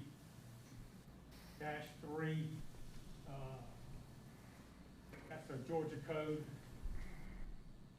that governs these type of situations and all. But I know it's changed several times since 1998. I read up on the changes and stuff, but I'm not sure who keeps, as far as reviewing this stuff, who's the person that reviews it for code compliance, as well as Commissioner's 2020 memorandum that has actually been put into law, as well as the Georgia code. And is that the attorney or who goes into looking at all those to make sure it meets those criteria? It's local home. Jonathan, our county engineer. And we will look at the county ordinances as they're passed. Well, and so contact information. Thank you. we get the approval log from state law. I can't tell you I'm for or against it because there's just not enough information to look at it. I understand that it gives you better service there. Now, that's good. But does it override the perils? So the only way you're gonna know that is gather information. If you can't gather the information, it's hard to make a decision on whether it's good or it's not good. Well, I'll make sure, like I said, I'll make sure you get that information, Right. and we'll definitely be in contact. Okay. And so with that being said, I mean, I'm in favor of it unless anybody has any comments or questions. I mean, until they come up with the design. Okay. I don't have anything right now, but I think they brought a lot of valid points up that, we didn't make sure we look at when the next go-round comes up. Yeah, I agree. So with that being said, just for tonight's process, I'll make a motion to approve the conditional use. And the next part of the process will be getting the information and looking at the site plan. Very good. We got a motion and a second. All in favor? Aye. None opposed, motion carries. All right, we have one pending out there. I need to take 5. Second reading. Second reading. Okay, sorry, well, let's move second reading. Number 14, consideration to approve the second reading of an application by Next Tower Development Group 2 LLC as agent for Rainier Forest Resources LP for conditional use located on Cloud Kildare Road to allow for a lattice tower and communication facility in AR1, map number 358, parcel number 1 in the 3rd district. Make a motion to approve the second reading. Second. Got a motion and a second. All in favor? Aye. None opposed, motion carries. And Roger, one second. I think Alex will be able to sum this up real quick. I don't know if I can wait that long. Okay. So the HOA is going to work with us and the adjacent property owners on both sides. We've agreed to some fencing and vegetative buffers, and the HOA is going to give us certain variances to make sure we can accommodate them some additional privacy in the backyards. You're welcome to ask both owners, but I think we've reached an agreement. Thumbs up, thumbs up? Okay, So very do we good. need to condition It's a anything, bit or different tonight. is it? Handshake and thumbs Sounds up. like it's gonna be another agreement. Lee, is there anything we need to condition, or is that gonna be between the property owners there and the Yeah, developer? I would say that's between the property owners. If you're going to condition it, you need to get very specific with your stipulations. Right. That, we still have to submit this stuff to the HOA, so the HOA is going to have the say-so. That's right, you got on- architectural review and all that to do? Yes. Okay. Very good. Y'all happy with that? Everybody good? Good, okay. All right, this is your district, Roger. Moving back to, I'll just read it back. Consideration to approve an application by Georgia Precision Builders for a variance from section 5.4 to allow for reduction in required setbacks in R1 located at 122 South Effingham Plantation Drive, map number 375F, parcel number 48 in the second district. Make a motion to approve the variance. What? You can talk after after a motion. Yeah, okay. Quick, Go ahead. Yeah, did I miss something? No, No, go ahead. She's just trying to keep you from going to the restroom. Thank you. All right, and we had a motion on the floor. We have a second? Second. All right, motion and a second. All in favor? No, I can discuss. You told me I could discuss, Oh, right? Yeah. I want to say something. Oh, well, yeah, go ahead. Absolutely Sorry. can. Thank you. I want to discuss then or I discuss now? All right. Let's- I'm just gonna, I'm gonna vote against it, and I'm gonna tell you why. I'm glad y'all worked it out. I think it's wonderful. And y'all will be the one living there. But to me, if I was a resident in that subdivision, this was the rules that was gonna be there when that house, when we bought into that subdivision. And so that sort of would give me some assurances, and I know it's pretty much built out, and it's probably for naught. It's But to the last me, if I bought a home there and I said this was the rules, I'd like the rules to say. I'm glad you worked it out. I'm happy for everybody, since y'all are happy, but I can't vote for it because that wasn't what was set in stone beforehand. So I just wanted to explain that. Very good. Okay. Thank you, ma'am. All right, we'll start over. We have a motion? Should have a motion No, and a you've already second. got And a it. second? Just Okay. vote. in a second. All right, motion and a second. all in favor? Aye. Miss, and Beth's opposed? Yep, one opposed. She's only ever voted one way, one time in my favor. I just want that I just want that on the record. Yep, that's why I wanted to explain it, Alex. That's why I wanted to Yeah. explain it. All right, moving to item 8. Nothing to do with you. Consideration to approve the second reading of an application by Georgia Precision there was Builders. an opposition. Sorry, that's right, we had that conditions on there. Exactly. Roger, you're excused. Thank you. I didn't hear anything. They're gonna work it out with them and the HOA. We didn't add anything then, did we? I was saying we didn't add anything. It wasn't a He unanimous did vote. not add anything, but But there it was wasn't was not 'cause unanimous. Beth wouldn't. That's fine. It Beth wasn't a was nay. unanimous vote. Man, y'all messing me up. Okay.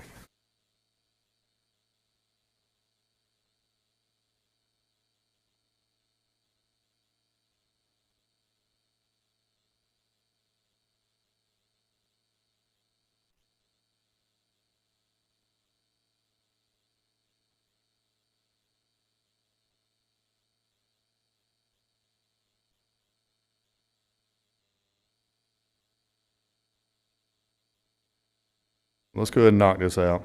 Yeah, they're pretty straightforward. What was the Yes. other thing? Okay. It's That's contracts. great with me. No, I was just going, All right, moving back into new business, item number 6. What was that one? Consideration to approve an intergovernmental agreement with the Office of the Sheriff and Board of Education for School Resource Officer Services. Good afternoon, Mark Barnes, Finance Director. This is basically the same agreement that's existed between the school board, the sheriff's office, and the Board of Commissioners for a number of years now. But due to a state law change, they had to add a lot of verbiage in Article 9 related to the record keeping that the school and the school resource officers do. The cost sharing and reimbursement is pretty much the same in this as it's always been. And the county attorney has reviewed the contract.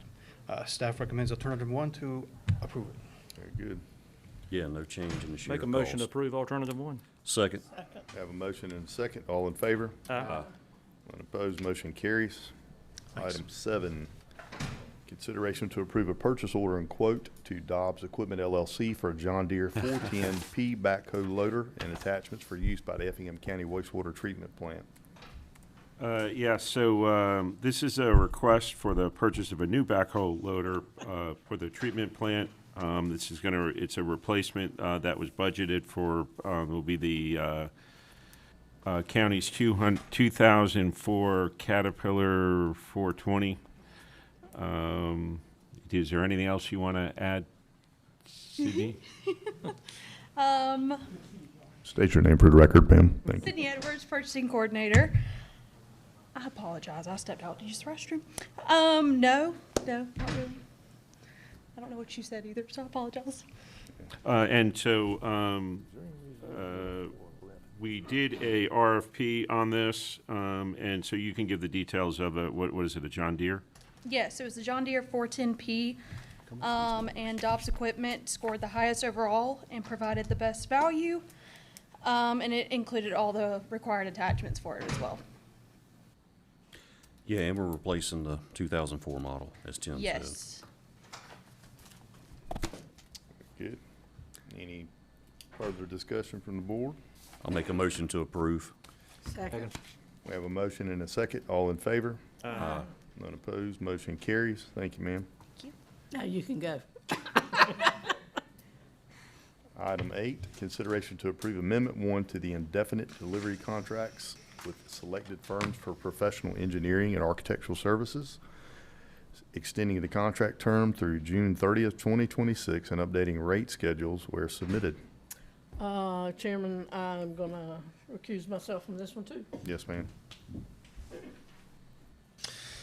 Okay, Jonathan Holm, County Engineer for Effingham. Tagging in and out, right? Yep, Go ahead.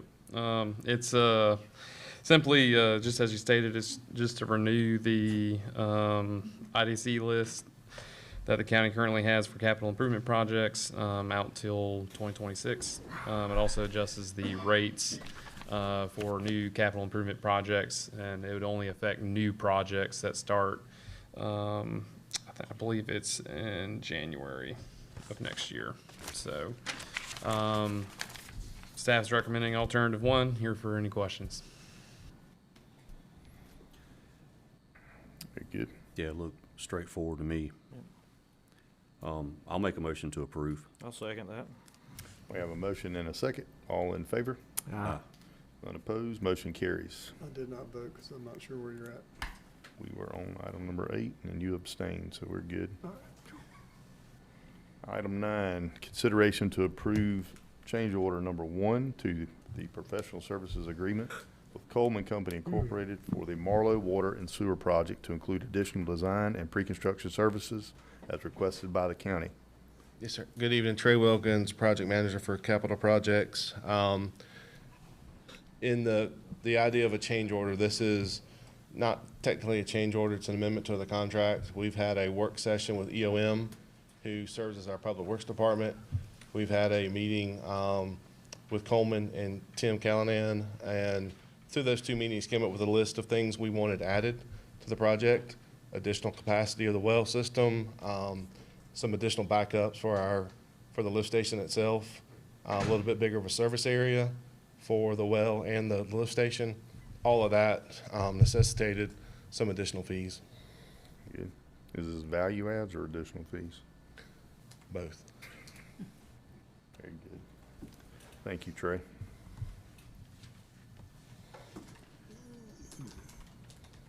Any discussion from the board? Not, I'll entertain a motion. Make a motion, we approve alternative 1. Second. We have a motion and a second. All in favor? Aye. None opposed, motion carries. Thank you, Trey. All right, moving into section 13, reports from commissioners, administrative staff. Tim, we'll start with you. I do want to give an update on, if Trey, while you're still here, on Baker Park. Just so you know, we We went out there, or Trey went out there after the rain just to see how it performed, and it actually performed really well. There was a few flat tops of spots on the parking that we're going to work on, but the drainage solution that we came up with seemed to be holding up, and they worked very hard to get the turf down. So knowing that we're going to have this much rain, so we wouldn't have any sort of erosion. But we are looking at a potential soft opening before the end of the year, with a formal opening in the was the first week or second week of January, somewhere around there. Contractually, they got till the middle of January, but Yeah, contractually they have to then, but we suspect we'll. we have a meeting this week, I think, to schedule the formal grand opening. Yeah. With the county staff. And so I was out there, and it looks amazing. The and photos look good. I haven't driven in there. Yeah, I just can't wait for folks to see it. And next one on the list is Meldrum Forest. So, but I wanted to give a quick update on that. I do have a need for executive session, from my understanding from emails, there might be some questions on a few items, which I tried to make sure we had the right staff here to answer. So Very good. Forrest, we'll start with you. I don't have anything. Roger? I do not have anything. Mr. Loach? Well, on the fence, I thought you were going to ask about the fence.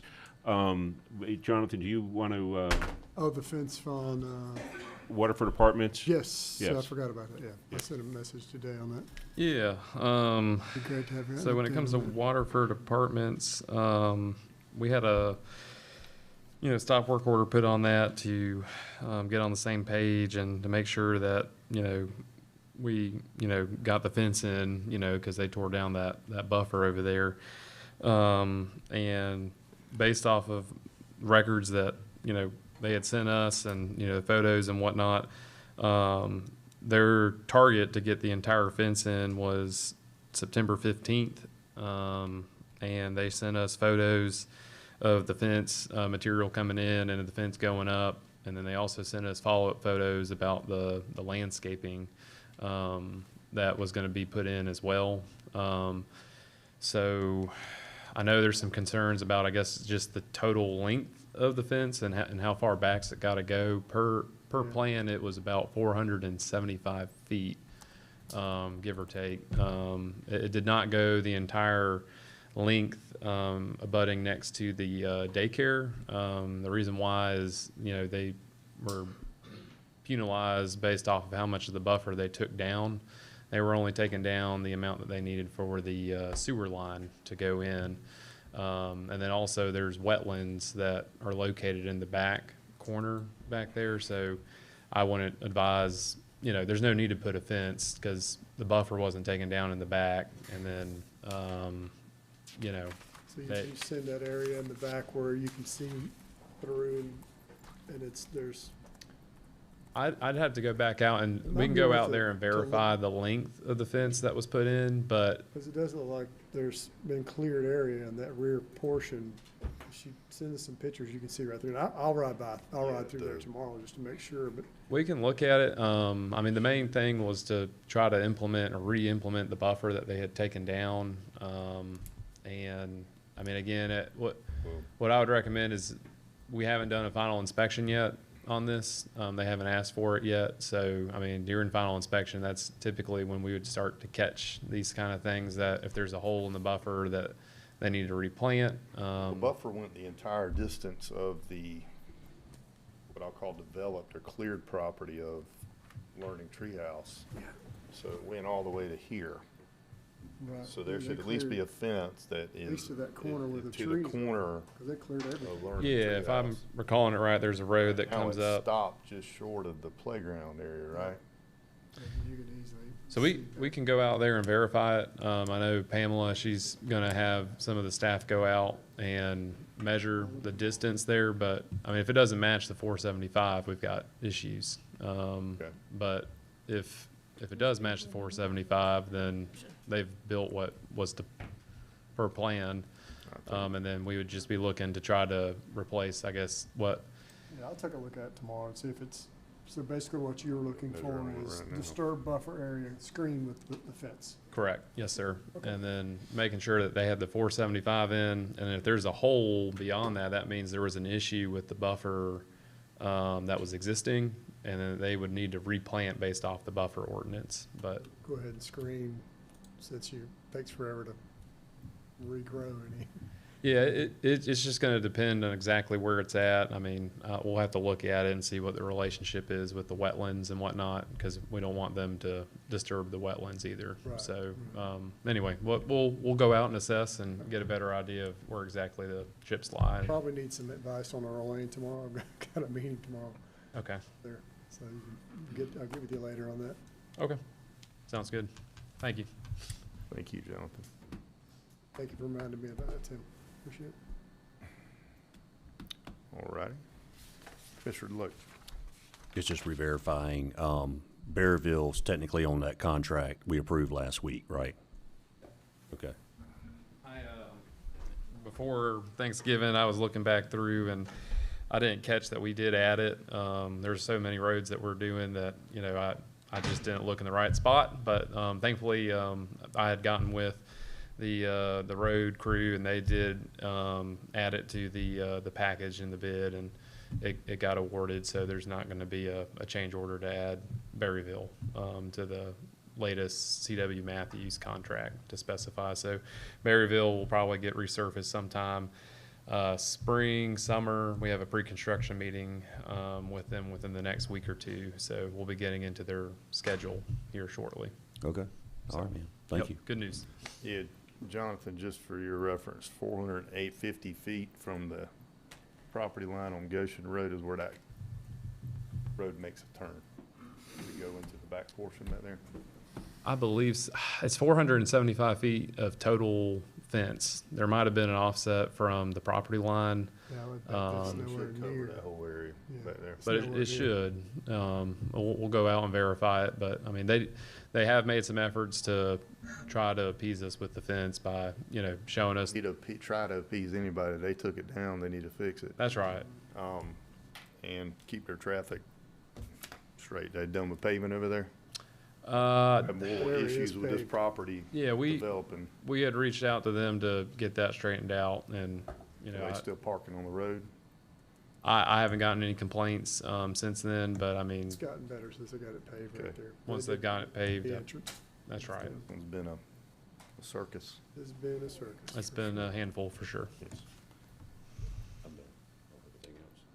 Commissioner Helmy? Glad to see Benjamin and Nan paved. They're doing a great job from what I can see. I think we've been happy with McClendon before, and that's who's doing it. But that was probably, I got very few complaints, and you neither, because you're up and down it. I mean, people didn't complain that, but it was probably one of the worst roads in the county. But in any case, they're very happy. Speed's gonna be an issue there, though, but, It will be. Yeah. because it's nice and pretty. That'll be the next phone call. That'll be the next phone call, since we got to slow people down, but very, very good with that. And, we've discussed the chip and seal Yep. issues, so, And we actually that's made gonna some be progress ongoing. on it. Did you? But I do want to confirm a few things before I report back. okay. Otherwise, thanks for all y'all do. Couldn't do it without you. Amen to that. Mr. Kiefer? And I sincerely mean that. It's not if it came across sarcastically, it didn't mean to me. One thing I want to ask y'all to keep Tommy Blewett and his family in y'all's prayers. Tommy lost his son over the weekend, and Who's I know this? he gives a lot of time to the county, serving. Charles. Blewett passed away.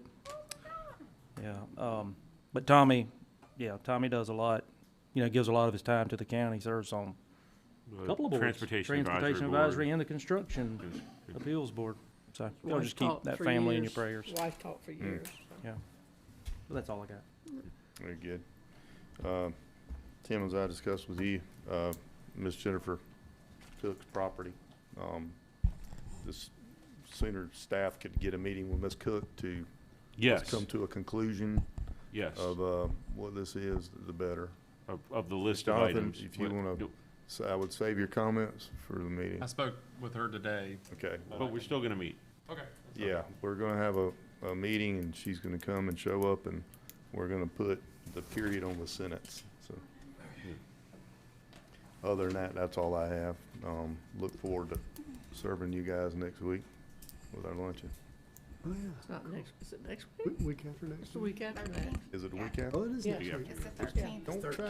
Don't try to correct me. Don't forget. I know my dates. Don't forget. Mr. Chair, I do have one item of notable Yes, mention, ma'am. if Go I right may, ahead. while I have the board present. You all are aware that Effingham Day is February 1st through the 3rd. Our commission meeting is on the 3rd. Didn't know if you wanted to give some consideration to possibly postponing that meeting. If so, now's the time to Yes. give some thought to that. Thank you, good catch. Let me get a calendar. Yes, Effingham's Day, what's the date again? February 1st. They wanted to do it on the 15th. Something happened and they ended up having to change it because she does consider that we have meetings that time of the month, but they had to change it, so it's the 1st. Any suggestions, guys, on this one? So we would postpone the February 2nd meeting? The 3rd The meeting? 3rd. The meeting's on the 3rd. February 1st Is is a a Sunday. Sunday? Yes, ma'am. So the 3rd and the 17th would be a normal meeting date for February. Well, if we cancel that meeting, I mean, I think that's far enough in advance where if we had anything pressing, we could Push it forward, so, work around that, so. yeah. I mean, I'd be in favor of canceling the first meeting in February. All right, so, I'll put it on the next Suits agenda. me. We are having two in December, and traditionally, and not, we often That's don't right. have to, so. right. Just And we wanted had- to get your input on that. Thank you, ma'am. It's in July, so, I know, yeah. yeah, We would make a motion to go we're into crushing executive it. session. Yeah, PTO. need a motion to go into executive session. You said we needed that, correct, Tim? Yes. Okay, I'll great. make a motion to go in executive session to discuss personnel, property, and pending litigation. Second. We have a motion and a second. All in favor? Aye. Opposed, motion carries.